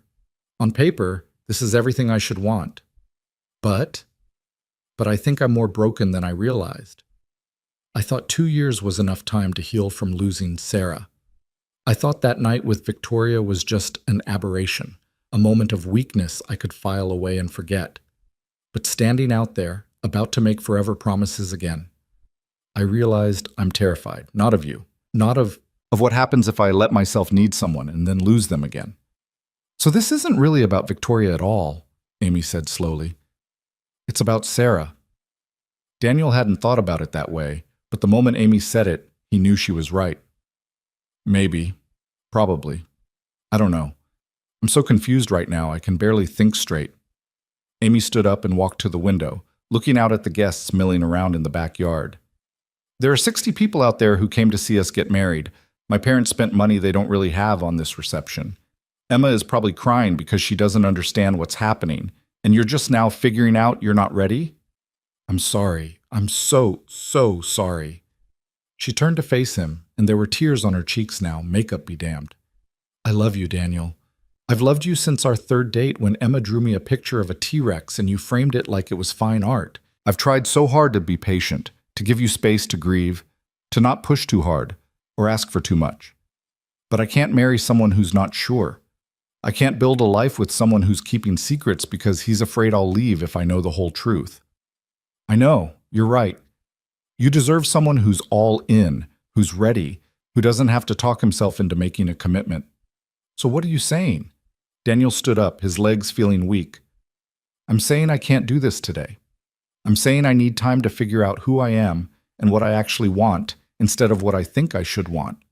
I'm saying I'm so sorry for hurting you like this, but I'd hurt you worse if I went through with this and then fell apart 6 months from now. Amy's face crumpled. You're calling off the wedding. I'm calling off the wedding, Daniel confirmed, and saying it out loud made it terrifyingly real. For a moment he thought Amy might slap him, or scream, or break down completely. Instead, she took a deep breath, straightened her shoulders, and looked at him with a dignity that made his chest ache. Get out, she said quietly. Amy, I mean it. Get Emma, get in your truck, and leave. I'll tell everyone it was a mutual decision, that we realized we weren't ready, but I need you gone before I fall apart, because I won't give you the satisfaction of seeing me cry anymore. I never wanted to hurt you, and yet here we are. She walked to the door and opened it. Go, Daniel. Please, just go. Daniel wanted to say something else, to apologize more, to somehow make this better. But there was nothing he could say that would undo what he'd just done. So he walked past her, out the door, and into a backyard full of confused and concerned faces. Emma ran to him immediately. "Daddy, what's wrong? Why is everyone upset?" Daniel knelt down and pulled his daughter into a hug. "There's been a change of plans, sweetie. We need to go home. But the wedding? There's not going to be a wedding today. I'll explain in the truck, okay? But we need to leave now." Emma's face crumpled. She'd been so excited about the wedding, about getting a new mom, about the pretty dress she got to wear. Daniel's heart broke for her all over again. Amy's mother appeared at his elbow. "What have you done?" she hissed. "I'm sorry, Margaret. I'm so sorry. I'll cover all the costs, the reception, everything. Just go," she said coldly. "You've done enough damage." Daniel scooped up Emma and carried her to his truck, ignoring the stares and whispers. He buckled her into her car seat, climbed into the driver's seat, and pulled out of the driveway as fast as he reasonably could. Emma cried for the first 10 minutes. Daniel let her, not knowing what to say, not having words to explain why he'd just blown up both their lives. Finally, she hiccuped and asked, "Don't you love Amy anymore?" Daniel pulled over into a parking lot, unable to drive and have this conversation at the same time. He turned to face his daughter. "I care about Amy very much," he said carefully, "but I realized today that caring about someone and being ready to marry them aren't the same thing, and it wouldn't be fair to Amy to marry her when I'm not ready." "So you just made her sad instead?" Out of the mouths of babes. "Yes, I made her very sad. I made a mistake waiting until today to figure this out. I should have been more honest sooner." "Is it because of Mommy?" Daniel blinked. "What?" "You still miss Mommy. I know you do. Sometimes I hear you crying at night when you think I'm asleep." Daniel's throat tightened. He'd thought he'd been so careful, so good at hiding his grief from Emma. Apparently, 7-year-olds were more perceptive than he'd given them credit for. "I do miss Mommy," he admitted. "I'll probably always miss her, but that's not really why I couldn't marry Amy." "Then why?" "How did you explain complicated adult emotions to a child? How did you tell your daughter that sometimes being afraid of loss was stronger than wanting connection? That sometimes you sabotaged good things because broken felt safer than hoping for better?" "Because I'm still figuring out how to be okay," Daniel said finally. "And I thought I could figure it out while building a life with Amy, but that's not fair to her. She deserves someone who's already okay, who can show up fully for her, not someone who's still putting his pieces back together." Emma was quiet for a moment, processing. Then, "I liked Amy." "I know you did, sweetie. I liked her too. Are we going to see her anymore?" "I don't think so. Not for a while, anyway. She's going to need space from us." Emma started crying again. "I don't want another person to leave." And there it was. The real damage Daniel had just done. Emma had already lost her mother. Now she was losing another woman she'd started to see as family, because Daniel couldn't get his shit together. He unbuckled and climbed into the back seat, pulling Emma into his lap. "I'm so sorry, baby. I'm so sorry I keep messing things up." They sat like that in the parking lot of a random strip mall, a father and daughter in wedding clothes, both crying, both trying to figure out how to keep going when everything felt like it was falling apart. Eventually, Emma fell asleep against his chest, exhausted from crying. Daniel carried her back to the front seat, buckled her in carefully, and drove home. The apartment felt empty and accusing. Daniel put Emma to bed, still in her flower girl dress because he couldn't face the battle of changing her clothes. Then he sat on the couch and stared at nothing, trying to process what he'd just done. His phone started ringing. Amy's sister, her mother, his own sister, who'd been at the wedding. He ignored them all. Around midnight, there was a knock on his door. Daniel opened it to find Rachel Kim, his lawyer, standing there with a bottle of whiskey. "Amy's sister called me," she said. "Told me what happened. Figured you could use a friend." "I don't deserve friends right now." "Probably not, but I brought whiskey anyway." She pushed past him into the apartment. "You got glasses, or are we drinking from the bottle like savages?" Daniel got glasses. They sat at his kitchen table, and Rachel poured generous amounts for both of them. "Want to tell me what the hell happened?" she asked. So Daniel did, all of it. The conversation with Amy, The secrets he'd been keeping, the realization that he'd been trying to build a new life without actually dealing with his old one. Rachel listened, sipping her whiskey, not interrupting. When he finished, she set down her glass. "You know you just made the biggest mistake of your life, right?" she said. "Thanks. That's helpful. I'm serious. Amy was good for you, good for Emma, and you threw it away because you're scared." "I know." "Do you? Because from where I'm sitting, it looks like you're using that night with Victoria as an excuse to not move forward, like you're holding on to it as proof that you're too damaged or too complicated or too whatever to deserve happiness." Daniel bristled. "That's not what I'm doing." "Isn't it? You said yourself that night taught you that connection is scary, that being vulnerable is risky, that opening yourself up to someone can lead to complications. And instead of learning that those things are worth it anyway, you learned to be afraid." "Victoria isn't the problem here." "No, she's not. You are. You're the one who can't let go. You're the one who's choosing fear over hope. Victoria moved on, built a new life, started a foundation for Christ's sake. But you're still stuck in that one night, using it as a shield against having to risk anything real." The words hit harder than Daniel wanted to admit. "So what am I supposed to do? Go grovel to Amy, beg her to take me back?" "No, that ship has sailed. Amy's not going to trust you again, and she shouldn't. You proved today that when things get hard, you run." Rachel poured more whiskey. "What you're supposed to do is figure out why you're so afraid of being happy. Get therapy. Deal with Sarah's death instead of just pushing through it. Stop using every complication as an excuse to avoid connection." "I didn't ask for a therapy session." "No, you asked for a friend. Friends tell you the truth even when you don't want to hear it." Rachel stood up. "I'm going to go, but think about what I said. You've got a daughter who needs you to be okay. You've got a life that could be good if you'd let it be. And you've got a tendency to sabotage yourself that's going to destroy everything you have left if you don't deal with it." After she left, Daniel sat alone with the whiskey and the truth. Rachel was right. He'd been using that night with Victoria as a crutch, a justification for keeping everyone at arm's length. He'd told himself he was protecting people from his complications, but really, he was protecting himself from the possibility of loss. The next morning, hungover and exhausted, Daniel called his sister. "Are you okay?" Kelly asked immediately. "No, not even a little bit." "What do you need?" "Can you take Emma for a few days? I need to figure some things out, and I can't do it while trying to pretend everything's fine for her." "Of course, drop her off whenever."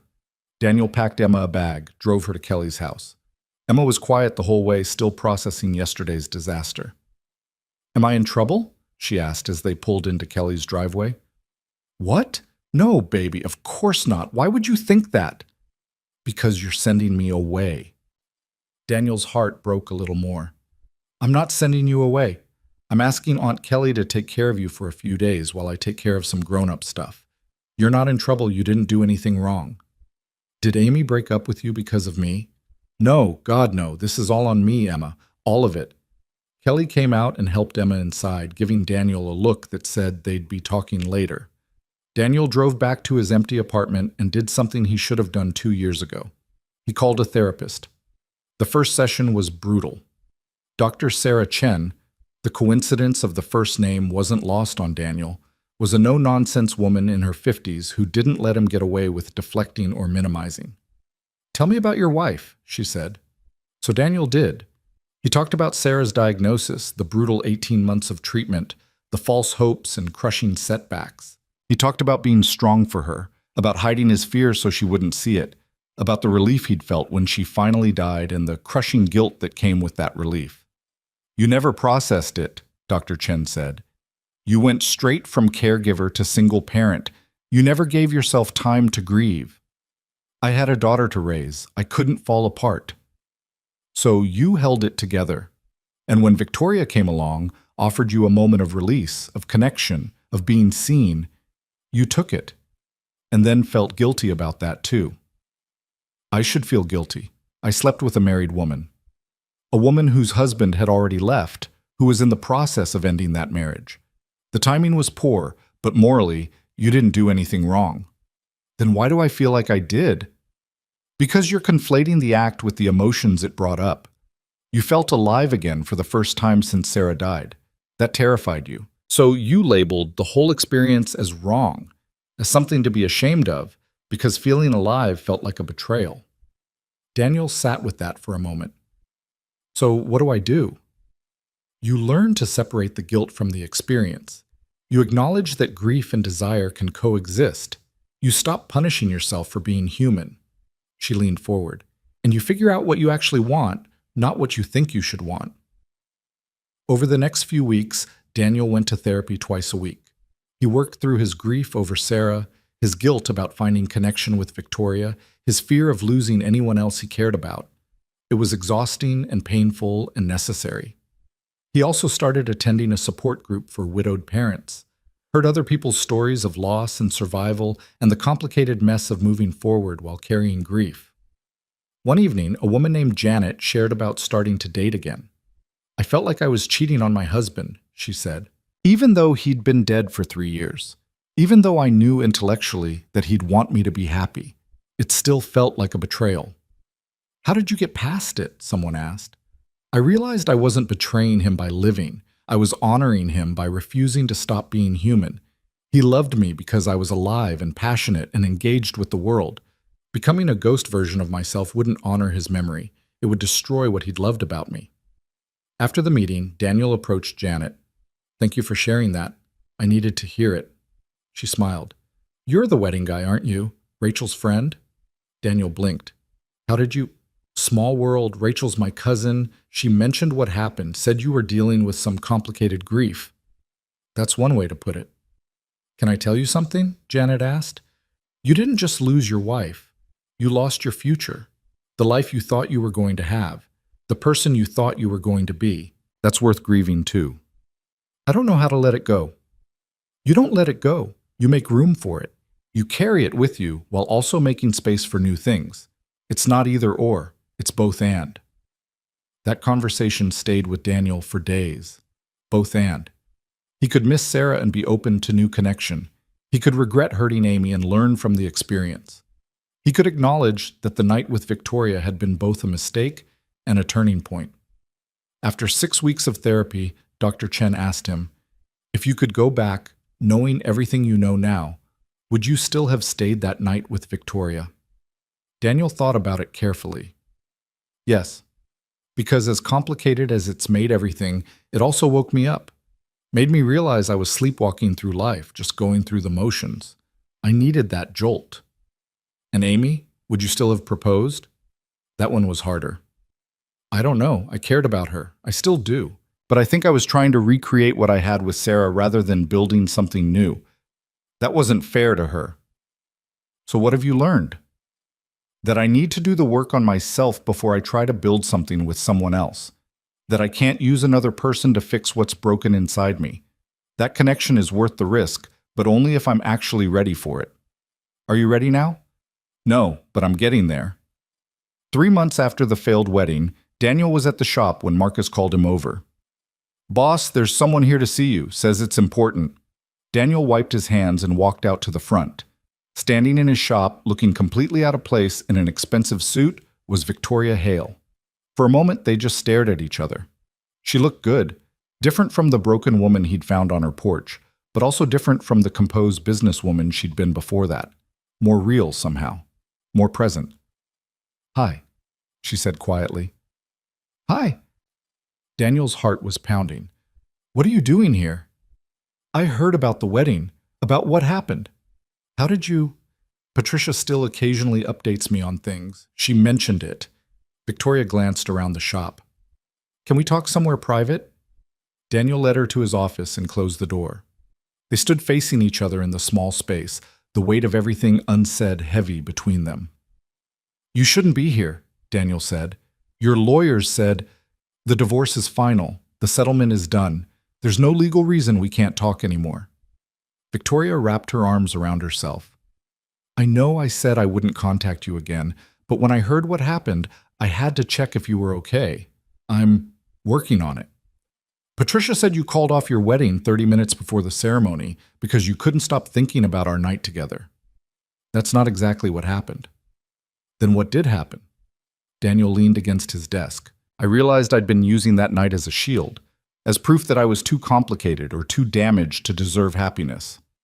I was about to marry a good woman while keeping secrets and halfway committing because I was terrified. So I stopped it. Hurt her badly in the process. And I've been in therapy ever since trying to figure out why I'm so good at sabotaging myself. Victoria was quiet for a long moment. Then, I'm sorry. I never meant for that night to become a weight you carried. It's not your fault. You didn't do anything wrong. I'm the one who turned a moment of human connection into a reason to stay stuck. Are you still stuck? Less than I was. Getting better. Daniel looked at her directly. Why are you really here, Victoria? She met his eyes. Because I owe you the truth. About why that night mattered so much to me. About what you actually gave me. You already told me. In the letters. I told you part of it. But there's more. Something I've never said out loud to anyone. Daniel gestured toward the two chairs in his cramped office. Then tell me. Victoria sat down slowly, her composure wavering in a way that reminded Daniel of that first night on her porch. She was silent for so long he thought she might have changed her mind. Finally, she took a breath. I was going to kill myself that night, she said quietly. The words hung in the air like a physical presence. Daniel felt the floor tilt beneath him. What? Not dramatically, not immediately, but I'd made the decision. Victoria's voice was steady, almost clinical, the way people talked about trauma when they'd rehearsed it in therapy. I had pills in my bathroom, enough of them. I'd written letters, to my lawyer, to the few business associates who might care, to Richard even though he didn't deserve one. I was going to wait until midnight, take them, and just stop. Daniel couldn't breathe. Victoria, and then Marcus called you. And you came. And suddenly there was this person in my house who wasn't staff or security or someone I paid to care. You were just there, listening, making me an omelet like I was a person worth feeding. She looked at him with eyes that glistened with tears. You gave me a reason to make it to sunrise, and then another sunrise.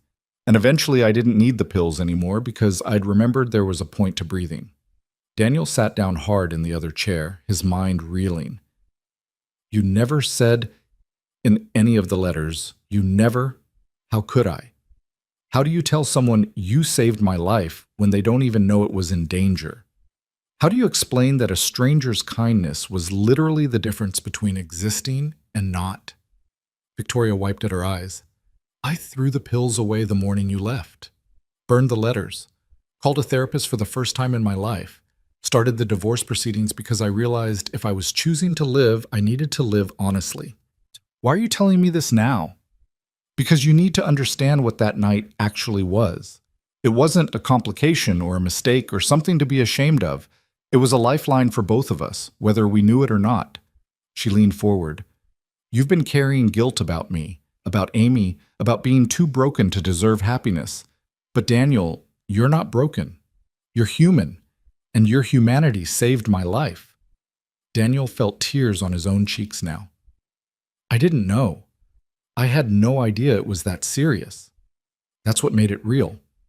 You didn't stay because you were trying to save me. You stayed because I asked you to, because you understood loneliness, because you saw me as a person. There was no agenda, no heroism, just basic human decency, and that's exactly what I needed. They sat in silence for a moment, both processing the weight of what had just been said. I'm in therapy now too, Victoria continued. Have been since a week after you left. Patricia recommended someone who specializes in high-functioning people in crisis. Apparently it's more common than you'd think. Successful people who look fine from the outside while falling apart inside. She smiled wryly. I've learned a lot about myself, about how I built a life that looked perfect but felt empty, about how I confused achievement with worth, about how desperately lonely I was. Are you better now? Better is complicated. I'm more honest, more present. I quit 3 of my board positions. Started the foundation. You saw the photo I sent. I'm working with women who are transitioning out of abusive relationships, out of poverty, out of situations where they've lost themselves. Because I understand what it's like to have everything and nothing at the same time. That's good, Daniel said. Really good. I'm also dating someone, Victoria said. watching his face carefully. Daniel felt a flicker of something. Not jealousy exactly, more like the ghost of a possibility that had never really existed. Yeah? A therapist, actually, not mine. That would be unethical. But someone I met through the foundation. He's divorced, has 2 kids, understands complicated. We're taking it slow. It's terrifying and wonderful and nothing like what I had with Richard. I'm happy for you. Are you? Because you look like I just told you something that hurts. Daniel considered lying, then remembered that honesty was what had brought them both this far. It doesn't hurt. It's more like confirmation that what we had was a moment, not a beginning, which I knew, logically, but hearing you've moved on makes it real in a way it wasn't before. Have you moved on? I'm working on it. The therapy helps. Understanding why I sabotage things with Amy helps. But I'm not dating anyone. I'm barely ready to be alone with myself, much less bring someone else into the mess. But Victoria nodded. That's honest. That's good. Can I ask you something? Anything. Do you regret it? That night, what happened between us, knowing what you know now about how it complicated both our lives, would you take it back? Victoria thought about it, really thought about it. No, because it was the first honest thing I'd done in years. Maybe the first honest thing since I married Richard. It wasn't smart, it wasn't planned, it wasn't what either of us should have done, but it was real. And real was exactly what I needed to remember how to be. Even with the deposition, the divorce complications, all of it? Even with all of it, Preston Moore trying to paint you as a gold digger was actually helpful in a weird way. It forced me to articulate what that night actually meant, to defend it as something other than a mistake. And doing that, standing up for something real even when it was inconvenient, that was the beginning of me finding my spine again. Daniel smiled slightly. So I accidentally helped you become more yourself by sleeping with you and then getting deposed about it? When you put it that way, it sounds ridiculous. It is ridiculous, all of it. The whole situation is absurd. Victoria laughed, and it was genuine, the kind of laugh that came from recognizing the cosmic joke of existence. It really is. A billionaire and a mechanic have a one-night stand that saves her life and ruins his wedding 3 years later. It's like a bad movie plot. Terrible movie. Critics would pan it. Completely unbelievable character motivations. They were both laughing now, the kind of slightly hysterical laughter that came from releasing tension that had been building for years. When it subsided, the air between them felt different, lighter, less weighted with things unsaid. "Thank you for telling me," Daniel said, "about how serious it was that night. I wish I'd known sooner, but I understand why you couldn't say it." "Thank you for staying," Victoria said, "for making an omelet and listening and treating me like I mattered, for being honest even when it cost you, for being the kind of man who shows up for strangers in crisis. I'm not that noble. I was lonely too. I needed the connection as much as you did. That's what made it work. We were both honest about our brokenness. No pretending, no posturing, just 2 people admitting they were in pain." Victoria stood up. "I should go. I just needed to see you, to tell you the truth, to release both of us from carrying this weight." Daniel stood too. "Are you really okay? Not business okay or functioning okay, but actually okay?" "Most days. Some days are harder. But I have a therapist I trust, a partner who's patient, work that feels meaningful, and a life I'm building intentionally instead of by default. So yes, I think I'm okay, or getting there anyway." "Good. I'm glad." Victoria moved toward the door, then paused. "Can I say one more thing?" "Of course. Don't let what happened with Amy convince you that you're not capable of real connection. You are. You're just scared, which is reasonable given what you've lost. But being scared isn't the same as being broken. And the fact that you called off the wedding instead of going through with it while keeping secrets, that took courage. Not the kind that looks good in the moment, but the kind that matters long term. Doesn't feel like courage. Feels like cowardice. Cowardice would have been marrying her anyway and letting the resentment build until you destroyed each other slowly. You chose the hard truth over the easy lie. That's courage. After Victoria left, Daniel sat in his office for a long time, processing everything she'd said. She'd been suicidal that night. He'd saved her life without knowing it, just by showing up and being present. The weight of that was almost too much to carry. He called Dr. Chen and scheduled an emergency session.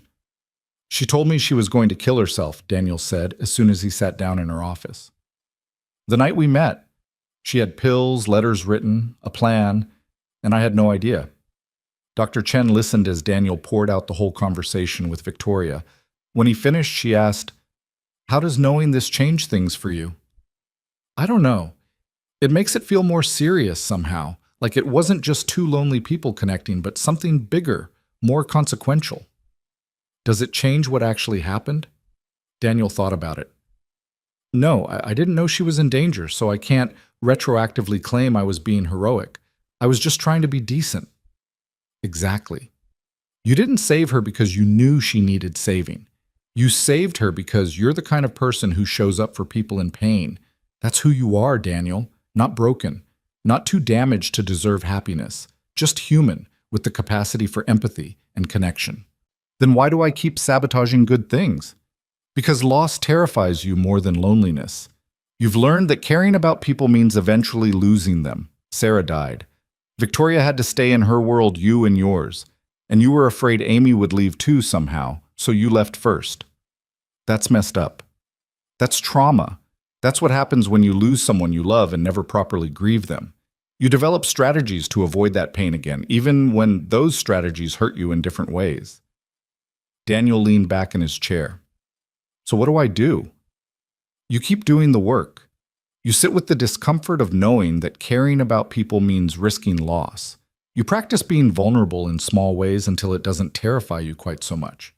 And you forgive yourself for being human and messy and complicated." "How long does that take?" Dr. Chen smiled. "However long it takes. There's no timeline for healing. Some people do it in months. Some take years. You get to go at your own pace." Over the next several months, Daniel focused on doing exactly that. He threw himself into therapy, into the support group, into rebuilding his relationship with Emma, who'd been understandably confused and hurt by the failed wedding. One evening, about 4 months after Victoria's visit, Emma asked him, "Daddy, are you ever going to get married again?" They were making dinner together. Spaghetti, Emma's favorite. Daniel paused in stirring the sauce. "I don't know, baby. Maybe someday if I meet the right person and I'm ready." "Were you not ready with Amy?" Daniel turned down the heat and gave Emma his full attention.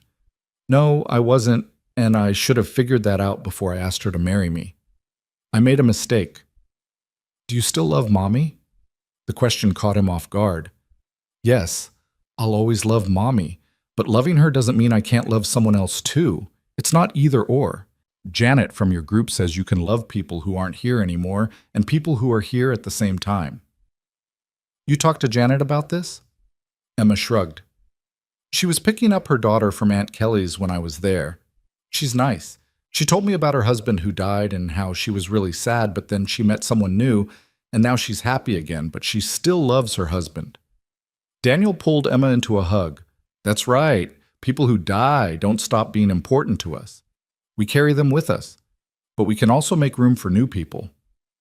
"So it's like your heart gets bigger instead of replacing people?" "Exactly like that. You're pretty smart, you know that?"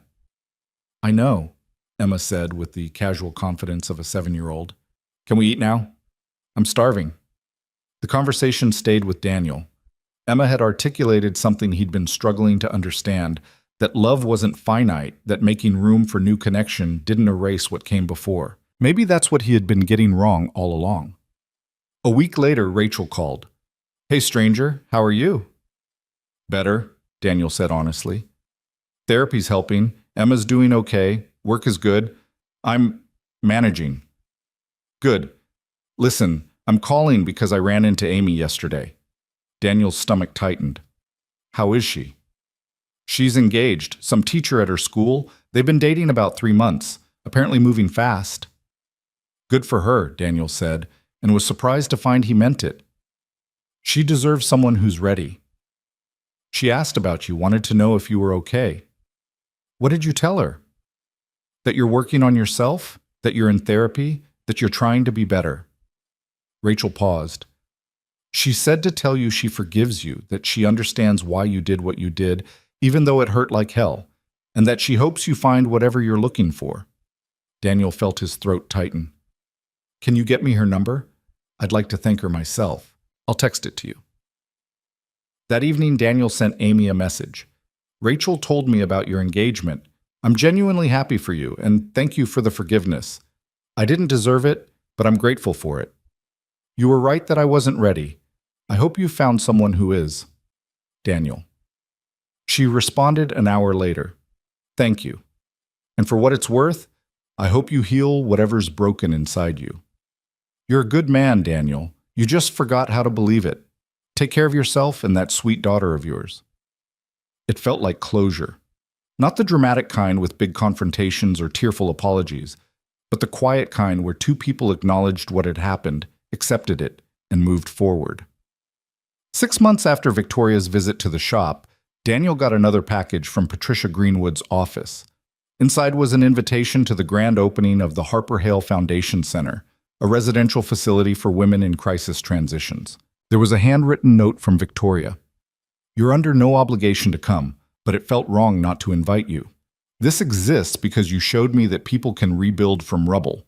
If you do attend, no pressure to interact. I know that would be complicated, but I wanted you to see what grew from that terrible, wonderful night. V. Daniel almost didn't go. The opening was on a Saturday, which meant bringing Emma or finding childcare. It meant potentially seeing Victoria with her new partner, watching her be happy in a life he wasn't part of. It meant confronting the reality that they'd both moved on from the moment that had defined so much. But he also wanted to see it, wanted to witness what had grown from pain, wanted to honor the truth that sometimes the worst nights led to the best transformations. He arranged for Emma to spend the day with Kelly and drove to the facility. It was in a renovated building on the edge of downtown, bright and welcoming, with gardens and common spaces designed for healing. There were maybe 100 people there, donors, board members, community partners. Victoria stood near the entrance, greeting guests, looking comfortable and confident in a way she never had in her previous life. Daniel hung back, not wanting to interrupt. He was watching from a distance when a man approached Victoria, mid-40s, kind face, comfortable body language. He put his hand on the small of her back in a gesture of easy intimacy. Her partner, Daniel assumed.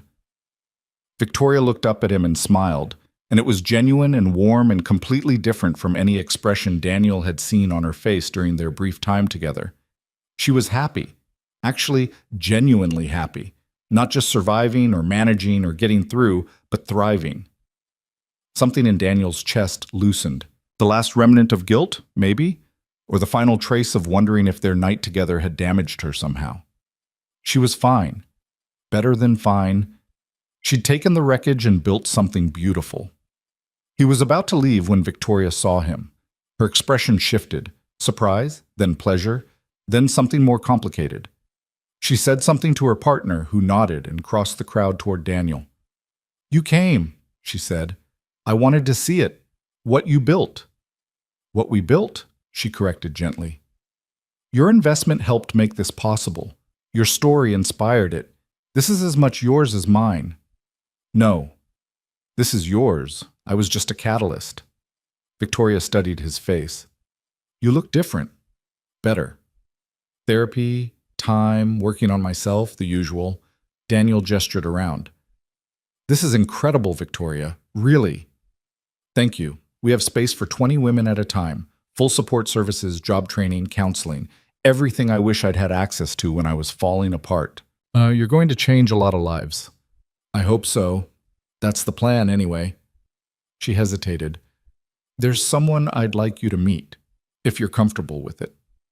Your partner? Yes, James. He knows about you, about what happened. I don't keep secrets from him. Learned that lesson the hard way. Daniel's first instinct was to decline, to avoid the awkwardness. But he thought about what Dr. Chen had said about practicing vulnerability, about choosing connection over fear.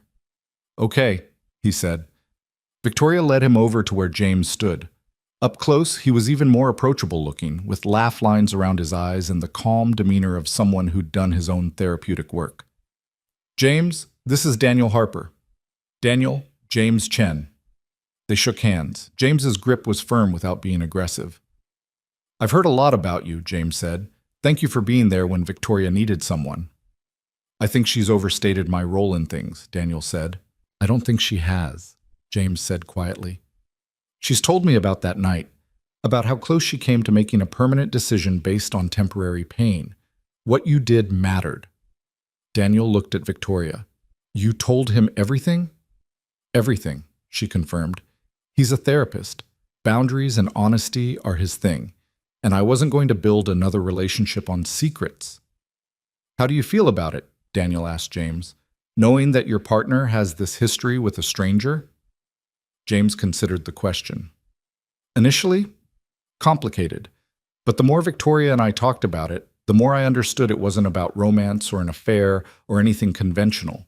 It was about two people in crisis finding each other at exactly the right moment. That's not threatening. That's just being human. You're more evolved than most people, James laughed. I have my moments, but mostly, I'm just grateful someone was there when I wasn't, when no one was. They talked for a few more minutes, carefully, politely, navigating the strange territory of a woman's current partner meeting the man she'd shared one intense night with years ago. It should have been awkward, but somehow it wasn't. James was secure enough not to be threatened. Victoria was honest enough not to minimize. And Daniel was healed enough to see it for what it was. A moment that had mattered, that had changed them all, but that had ended exactly when it needed to. Before he left, Victoria walked Daniel to his truck. Thank you for coming, she said. It meant a lot that you were here. Thank you for inviting me, for letting me see what you've become. We've both become different people, haven't we, than we were that night. Better people, I think. More honest, anyway. Victoria leaned against his truck. Can I ask you something? Completely honestly? Always. Are you happy? Daniel thought about it. Not entirely, not yet, but I'm on my way. I'm doing the work, being honest with myself, learning how to be open to connection without being terrified of loss. It's slow, but it's happening. Good. You deserve happiness, Daniel. You deserve someone who sees you the way you saw me that night, completely, without judgment, as fully human. So do you. And it looks like you found that with James. I did. He's patient and kind and willing to navigate my mess. I'm lucky. He's lucky too, Victoria smiled. We're both lucky. And you will be too when you're ready. Daniel climbed into his truck. Before he closed the door, Victoria said, This is really goodbye this time, isn't it? Like, final goodbye. Yeah, I think it is. I'm glad we got to do this. To see each other happy, or at least on the way to happy. To know that the night that could have destroyed us both actually saved us. Me too. He drove away from the Foundation Center, watching Victoria in his rearview mirror until she disappeared from view. It felt like closing a chapter, finally and completely. Not with regret or pain, but with gratitude and acceptance. That night, after Emma was asleep, Daniel took out the lockbox and removed the envelope containing Victoria's letters and his own unsent response. He reread them all one final time, remembering the person he'd been when each was written. Then he wrote one more note. Today I saw what you built from the rubble. Today I met the man who loves you well. Today I finally understood that some connections matter not because they last, but because they change us. Thank you for that night. Thank you for the aftermath. Thank you for showing me that survival is possible, that rebuilding is worth it, that being human, messy and complicated and imperfect is enough. This is my final word on us. It mattered. You mattered. And now we both get to move forward, carrying the lessons but not the weight. Be happy, Victoria. You've earned it. He added it to the envelope, sealed it, and wrote on the outside. For Emma, when she's old enough to understand that love and loss and complicated choices are all part of being alive. Then he locked it away and went to bed, sleeping better than he had in months. The next morning, Daniel woke to Emma bouncing on his bed. Daddy, Aunt Kelly called. She wants to know if we want to go to the zoo with her and cousin Marcus today. Daniel pulled his daughter into a hug, breathing in the simple joy of her presence. Yeah, baby, let's go to the zoo. As they got ready, Emma chattering about which animals she wanted to see first, Daniel making sure they had snacks and sunscreen, he felt something shift inside him. Not dramatic, not life-altering, just a quiet recognition that he was okay. Not perfect, not fully healed, but genuinely okay. The therapy was working. The honesty was working. The slow, difficult process of learning to be vulnerable again was working. At the zoo, watching Emma press her face against the glass of the penguin exhibit, Daniel's phone buzzed. A text from an unknown number. "Hi, Daniel. This is Janet from the support group. I hope it's not weird that Rachel gave me your number. A few of us are going for coffee after the meeting next week if you want to join. No pressure, just thought you might like to get to know people outside of the grief context." Daniel stared at the message for a moment. Every instinct screamed to decline, to keep people at a distance, to protect himself from potential connection and subsequent loss. Instead, he typed, "That sounds great. Thanks for thinking of me. I'll be there." Emma turned from the penguins. "Who are you texting?" "Just a friend. Making plans." "Good. You should have more friends. You're always working or hanging out with boring me." "You're not boring. You're my favorite person." "I know, but you still need other friends." Emma grabbed his hand. "Come on, let's go see the elephants." As Daniel let his daughter pull him through the zoo, his phone buzzed again. Janet. "Great. Looking forward to it." And just like that, the door opened a little wider.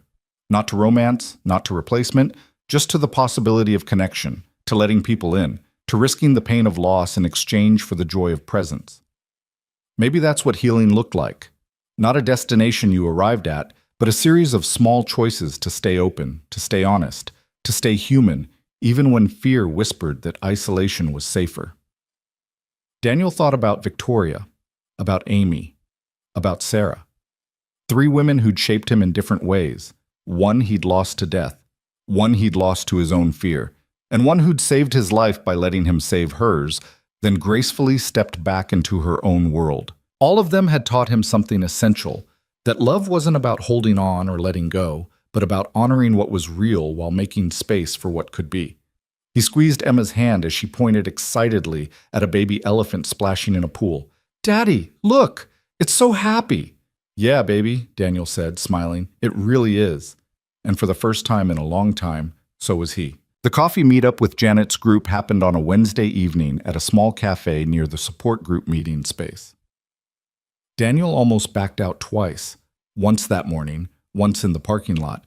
But Emma's words about him needing friends echoed in his head, so he forced himself to walk inside. Janet was there with 3 other people from the group. Michael, whose husband had died in a car accident. Diane, who'd lost her wife to a stroke. And Robert, a widower with twin teenagers. They waved him over to a corner table, and the warmth in their greeting surprised him.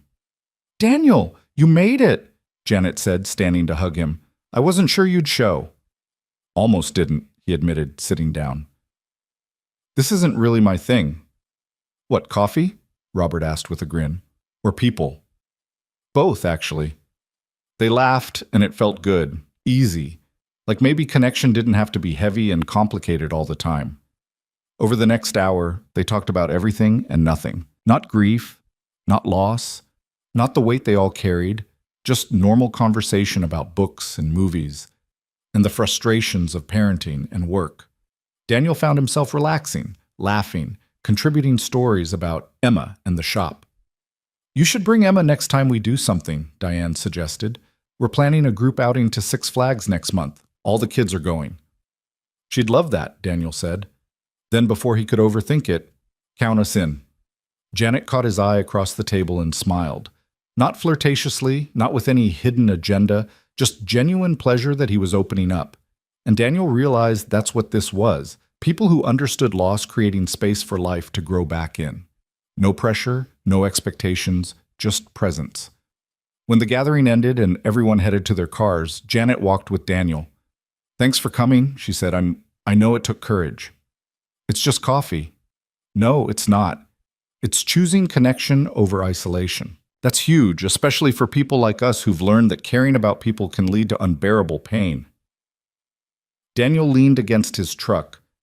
"My therapist says I use fear of loss as a shield against intimacy."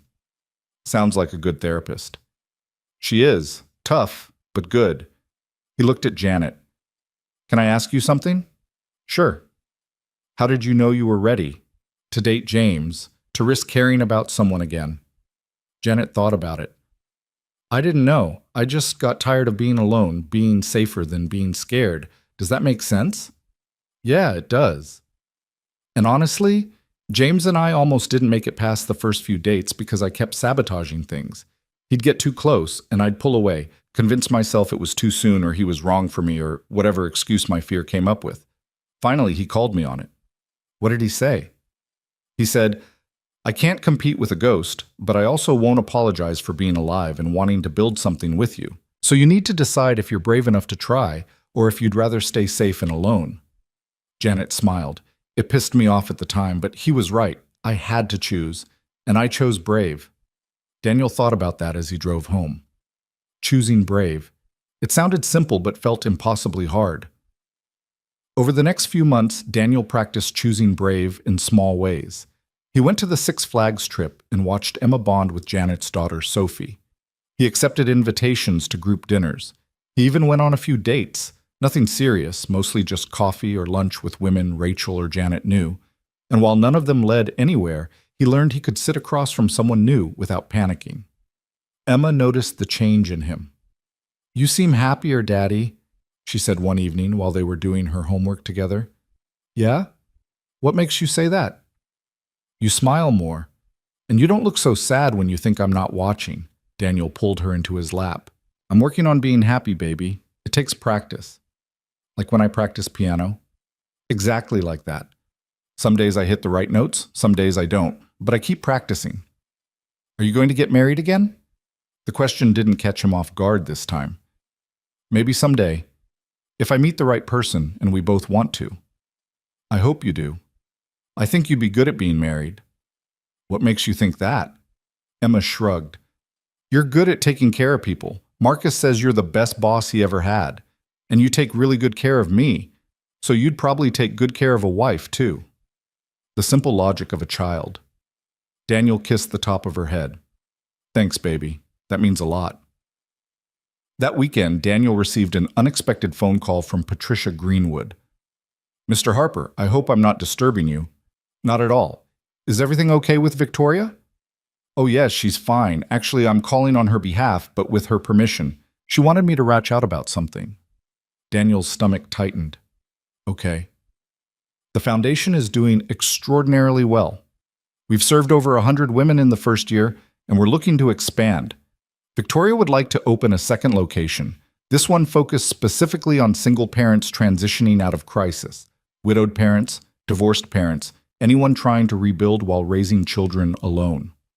That's great. I'm happy for her. She wants to name it after you, the Daniel Harper Center for Single Parent Support, and she'd like your permission to do so. Daniel sat down hard on his couch. What? No, she can't do that. Why not? Because I didn't do anything to deserve it. I showed up one night and made an omelet. That's not center naming worthy. Patricia's voice was gentle. Mr. Harper, Victoria has been very clear about what you did for her. And beyond that one night, your story, your journey as a single father building a business while grieving and raising a daughter is exactly the kind of example that would inspire the people the center is meant to serve. I don't want to be inspirational. I just want to live my life. I understand. But Victoria also wanted me to tell you this. You can say no.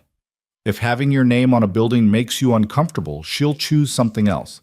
But she wanted you to know that you mattered, that your resilience matters, that the way you've rebuilt your life while being honest about the mess matters. Daniel was quiet for a long time. Finally, can I think about it? Of course. Take all the time you need. That night, Daniel called Dr. Chen. Victoria wants to name a support center after me, he said without preamble. And I don't know how to feel about it. What are you feeling? Uncomfortable. Like I don't deserve it. Like it's making too big a deal out of something that wasn't that big. But it was that big for Victoria. But not for me. I was just being a decent human. Dr. Chen was quiet for a moment. Daniel, we've talked a lot about how you minimize your own actions. How you have trouble accepting that you're worthy of recognition or appreciation. Do you see how this connects? You think I should let her do it? I think you should examine why you're so quick to reject it. What's the fear underneath the discomfort? Daniel thought about it. That if people think I'm some kind of hero, they'll eventually figure out I'm not. That I'm just a guy who makes mistakes and hurts people and barely keeps it together most days. And if the center's mission is to support people who are doing exactly that, making mistakes, hurting people, barely keeping it together, then aren't you the perfect namesake? The logic was sound, even if it felt uncomfortable. I need to think about this. Now take your time, but also consider that letting Victoria honor you might be part of your healing too. Accepting that you're worthy of recognition, that you matter, that your story has value. That's growth. Daniel thought about it for a week. He talked to Emma, who was thrilled at the idea of having a building named after her dad. He talked to Janet, who pointed out that representation mattered, that single parents in crisis needed to see that rebuilding was possible. He even talked to Rachel, who told him to stop overthinking and just say yes. Finally, he called Patricia back. Tell Victoria yes. She can use my name. Wonderful. She'll be so pleased. But I have conditions. Of course. What are they? First, I don't want any publicity. No press releases with my story, no interviews, nothing that makes me the focus. The focus should be on the people the center serves. Agreed. What else? I want to be involved. Not in a figurehead way, but actually involved. I want to volunteer, maybe run workshops on basic auto repair or financial literacy or something useful. I don't want to just be a name on a building. Patricia was quiet for a moment. You know, I think Victoria would love that. Let me discuss it with her and get back to you. 2 days later, Victoria herself called. Daniel, Patricia said you agreed. Thank you. Don't thank me yet. I might be terrible at volunteering. I doubt that. And I love your conditions. Actually, I wanted to ask if you'd be willing to serve on the advisory board. Not the financial board. I know you don't have time for that. But the program advisory board. Help us shape what services we offer. What support would actually be useful to people in your situation? I don't know anything about running a nonprofit. You know about being a single parent in crisis. That's more valuable than any nonprofit experience. She paused. And Daniel? It would mean a lot to me to work with you on this. Not in a weird way. Not trying to recapture anything from the past. Just as two people who've been through hell and want to help others do the same. Daniel thought about Dr. Chen's words about accepting that he mattered, about choosing brave over safe. Okay, he said, I'll do it. Over the next 6 months, Daniel attended monthly advisory board meetings, often bringing Emma along when they fell on weekends. She'd do homework in the corner while the adults discussed program development, and during breaks, she'd chat with Victoria about school and dinosaurs and whatever else was on her 7-year-old mind. Victoria was wonderful with Emma, warm and interested without trying to be motherly, respecting the boundary of who she was and wasn't in their lives. James was often there too, and he and Daniel developed an easy friendship based on shared interests in fixing things and similar senses of humor. One evening, after a particularly long meeting, Victoria walked Daniel to his truck, while Emma and James argued good-naturedly about whether dinosaurs or space was cooler. Can I tell you something? Victoria asked. Sure. This, working with you on the center, seeing you with Emma, watching you rebuild your life. It's been healing for me too. Like it's closed a loop I didn't know it was still open. What do you mean? That night, I was at my lowest, and you showed up, and in some way I think I've always wondered if I imagined how significant it was, if I'd built it up in my head to be more than it was because I needed it to matter. She smiled. But seeing you now, seeing the man you are, the father you are, the way you show up for people, it confirms that I didn't imagine it. You really are that good. I'm not. Yes, you are. And you need to start accepting that. You're allowed to be both broken and good, Daniel. Those things coexist. Daniel watched Emma and James, who'd apparently agreed to disagree and were now trying to convince each other about the merits of their respective obsessions. I'm learning that, he said. Slowly, but I'm learning. Good. Keep learning. And thank you for being part of this. It means more than you know. The Daniel Harper Center for Single Parent Support opened 18 months after that first coffee meeting with Janet's group. It was a modest facility compared to the main foundation center. 6 residential rooms, common areas, childcare facilities, and classroom space for workshops and support groups. But it was warm and welcoming, designed with input from people who actually understood what it was like to parent alone while trying to hold yourself together. The opening ceremony was small, No media, no big donor recognition, just the people involved in the first group of residents. Daniel gave a short speech, uncomfortable with the attention, but committed to being honest. "I'm not here because I have it all figured out," he told the small crowd. "I'm here because I know what it's like to feel like you're drowning while everyone expects you to swim. I know what it's like to put on a brave face for your kids while falling apart inside. And I know that having a place to be honest about that, to get support without judgment, can literally save your life." He saw several people in the audience wiping their eyes. Emma squeezed his hand. After the ceremony, a woman approached him, early 30s, tired eyes, a toddler on her hip. "Mr. Harper, I'm Sarah. I'm one of the first residents here." The name hit Daniel like a punch, but he recovered quickly. "Please, call me Daniel. Welcome. I just wanted to say thank you. My husband died 8 months ago, and I've been barely holding on. My family kept telling me to just get over it, to move on, to stop being sad all the time. But here," she gestured around at the center, "here I can be honest about how hard it is. And that's everything." Daniel felt his throat tighten. "I'm glad you're here. And I'm sorry about your husband. Thank you. And thank you for being willing to put your name on this place. It means something, knowing the person it's named after understands." After she walked away, Victoria appeared at Daniel's elbow. "You okay?" she asked quietly. "Her name is Sarah, and she just lost her husband, and she's exactly where I was 2 years after my Sarah died. Life is strange sometimes." "Yeah." Daniel watched Sarah settle her toddler in the playroom. "I want to help her." "Is that weird?" "No, it's human. But pace yourself. You can't save everyone." "I know, but maybe I can help some people." "That's something." Victoria smiled. "That's everything, actually." As the months passed, Daniel became a regular presence at the center. He ran a weekly workshop on basic financial literacy, how to budget, how to navigate sudden single-income household management, practical skills he'd learned the hard way. He also just showed up sometimes, helped with childcare, talked to residents who needed someone who understood. Emma came with him often, playing with the children of residents, helping in small ways. She was growing up seeing service as normal, seeing her father as someone who showed up for people. Daniel hoped that would matter someday. One evening, about 2 years after the center opened, Daniel was cleaning up after his workshop when Janet walked in. "Hey, stranger, haven't seen you at support group in a while." "I've been busy here, and honestly, I think I might not need it as much anymore." "That's good. That means you're healing." "Maybe. Or maybe I'm just getting better at pretending," Janet laughed. "There's a difference between pretending and coping. You're coping. That's allowed." They walked out to the parking lot together.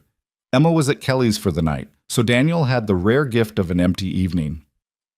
"Want to grab dinner?" Janet asked. "There's a new Thai place near here I've been wanting to try." Something in her tone made Daniel pause.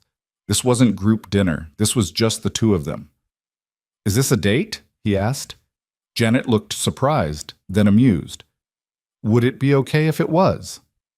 Daniel considered. Janet was kind, understood his grief, had her own life and daughter. They'd been friends for over 2 years now. There was no pressure, no expectation, just the possibility of something developing if they both wanted it to. "Yeah," he said, surprised by his own answer. "It would be okay." Dinner was easy. They talked and laughed and shared pad thai and argued about whether the curry was too spicy. Janet said yes. Daniel said it was perfect. At the end of the night, standing by her car, Janet looked at him seriously. "I need you to know I'm not trying to be Sarah," she said, "or Amy, or anyone except myself. If this goes somewhere, it has to be its own thing. I know I wouldn't want you to be anyone else. And we go slow, because we've both been through hell and we both have kids to think about. Slow is good. I'm excellent at slow." Janet smiled. "Okay then. Let's see where this goes." They didn't kiss that night. They just hugged, warm and comfortable, and agreed to do it again sometime. Over the next several months, Daniel and Janet dated carefully. Coffee dates while the kids were in school, dinners after support group, eventually group outings with Emma and Sophie, testing how they all fit together. It was nothing like his marriage to Sarah had been. That had been young love, building a life from scratch together. It wasn't like the intensity with Victoria, that had been crisis and connection in extreme circumstances. And it wasn't like his relationship with Amy, that had been trying to recreate something rather than create something new. This was different. Two people who'd survived loss learning to build something together with full awareness of how fragile and precious it was. Emma liked Janet. More importantly, she liked Sophie, and the two girls became fast friends. Daniel watched his daughter bloom with the companionship, and something in him relaxed. 6 months into dating Janet, Daniel was tucking Emma into bed when she asked, "Do you love Janet?" "I care about her a lot. It's early to call it love." "But do you think you could? Love her, I mean?" Daniel thought about it honestly. "Yeah, I think I could. How would you feel about that?" Emma was quiet for a moment. "Would she be my new mom?" "No, baby. Nobody will ever replace your mom. Janet would just be, someone else who loves you and is part of our family. You can have both. Your mom who you'll always love and Janet who's here now." "Like how your heart gets bigger instead of replacing people?" "Exactly like that." Emma snuggled into her pillow. "I think that would be okay. Janet's nice and Sophie's my best friend." "Good to know. I'll keep that in mind." A year into their relationship, Daniel and Janet took a weekend trip together. Just the two of them, kids with their respective families. They drove up to the mountains, stayed in a cabin, talked about everything and nothing. On their last night, sitting on the porch watching the stars, Janet said, "I think I'm falling in love with you." Daniel's first instinct was panic, the old fear of loss, of getting too attached, of setting himself up for pain. But he breathed through it, remembered Dr. Chen's teachings about sitting with discomfort rather than running from it. "I think I'm falling in love with you too," he said. "That terrifies you, doesn't it?" "Yeah, it does." "Me too." Janet took his hand. "But I'm choosing to be terrified and do it anyway, because you're worth it. We're worth it." "What if something happens? What if we lose each other?" "Then we'll survive it, because we've already survived worse. But Daniel, we can't not live because we're afraid of dying. That's not living at all." It was the same lesson Victoria had taught him in a different way. The same truth he'd been learning and relearning for 4 years. That being alive meant risking pain. That connection was worth the inevitable loss. That love, in all its forms, was the only thing that made any of it matter. "Okay," Daniel said. "Let's be brave together." They were married 2 years later, a small ceremony with just family and close friends in the garden of the Harper Hale Center. Emma and Sophie were co-maids of honor, arguing cheerfully over who got to hold the rings. Victoria and James attended, sitting in the back, supporting quietly. Rachel was there, crying happy tears. Marcus and the mechanics from the shop showed up in their best clothes, uncomfortable but genuine. And Daniel, standing at the altar, waiting for Janet to walk toward him, felt something he hadn't felt in years, complete certainty. Not because he wasn't afraid, he was still terrified of loss, still aware of how fragile happiness could be, but because he'd learned that fear didn't have to paralyze him, that he could be scared and brave at the same time. Janet reached him, took his hands, and they spoke vows they'd written together, promises that acknowledged pain and chose hope anyway, commitments that honored their past while building toward their future. When they kissed, Emma and Sophie cheered louder than anyone. At the reception, Victoria approached Daniel while Janet was dancing with her father. "Congratulations," she said warmly. "She's wonderful. Thank you for everything.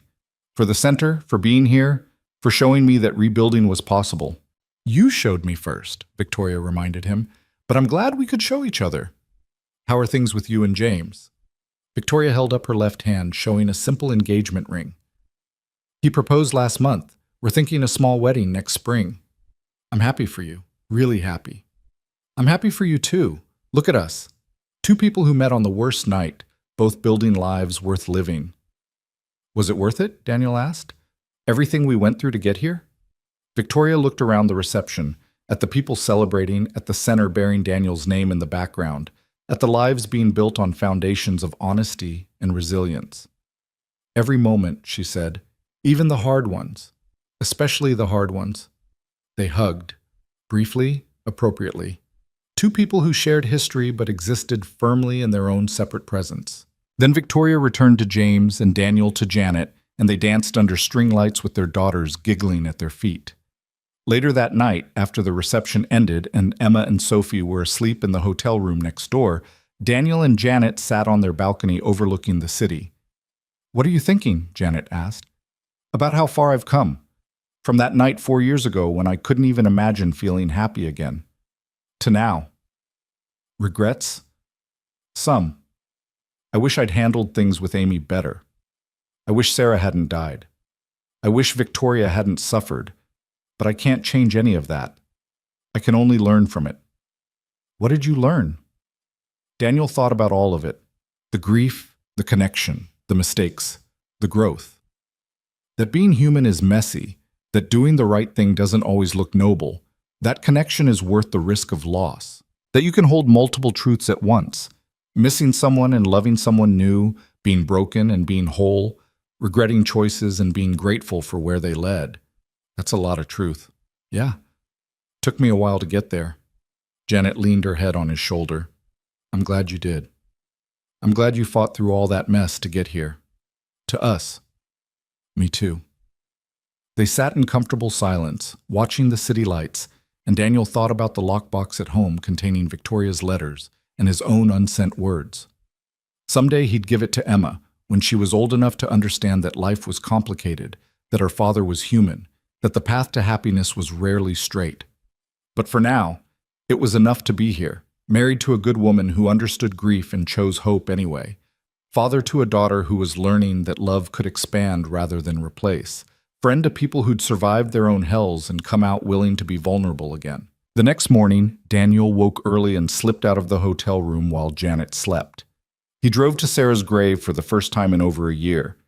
He sat on the grass beside her headstone and talked to her the way he used to in those early days after her death. "I got married yesterday," he said quietly, "to a woman named Janet. You'd like her. She's strong and kind and patient with me. Emma loves her, and Sophie, Janet's daughter, is good for Emma. They balance each other out." The morning was quiet except for birds and the distant sound of traffic. "I hope this is okay. I hope you're not, I don't know, disappointed or angry or whatever happens when you're gone.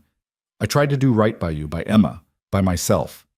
I made mistakes, a lot of them, but I kept trying. That has to count for something." He traced Sarah's name on the headstone. "I'll always love you. That doesn't change. But I learned that my heart's big enough for all of it. Missing you, loving Janet, honoring what we had while building something new. I hope you understand. I hope wherever you are, you want me to be happy." A breeze rustled the leaves overhead, and Daniel chose to take it as an answer. He drove back to the hotel, back to Janet and Emma and the life he was building. Back to the shop and the center, and the community of people who'd helped him survive and thrive. Back to the messy, complicated, beautiful reality of being alive. 5 years after that night on Victoria's porch, Daniel Harper stood in his shop office, looking at a framed photo on his wall. It showed the ribbon-cutting ceremony for the Harper Hale Center, Victoria on one side, Daniel on the other, both holding oversized scissors, both smiling genuinely. Below it was another photo, Daniel, Janet, Emma, and Sophie at their wedding, all four of them laughing at something Marcus had said off-camera. 2 snapshots of a life built from rubble. 2 moments that proved survival was possible, that joy could grow from grief, that being broken wasn't the end of the story. Marcus knocked on the office door. "Boss, Mrs. Chen is here with Sophie. Says they brought lunch." Daniel smiled. Mrs. Chen. It still sounded strange and wonderful. "Tell them I'll be right there." He took one last look at the photos, at the evidence of transformation, of resilience, of choosing brave over safe, again and again until brave became natural. Then he walked out to his family, to the life he'd fought so hard to rebuild, to the future that had seemed impossible during those dark days after Sarah's death. He'd learned the hard way that some nights you survived by sheer force of will, that some connections changed you even when they couldn't last, that some mistakes taught you more than success ever could. But he'd also learned that morning always came, that rebuilding was worth the effort, that love, in all its complicated forms, was the only thing that made being human bearable. Daniel Harper had been broken. had made terrible choices and good ones, had hurt people and helped them, had fallen apart and pulled himself back together. And now, eating lunch with his wife and daughters while his mechanics laughed in the garage and life hummed along in its ordinary, extraordinary way, he was finally, genuinely okay. Not perfect, not undamaged, not without scars, but okay. And sometimes, okay was everything.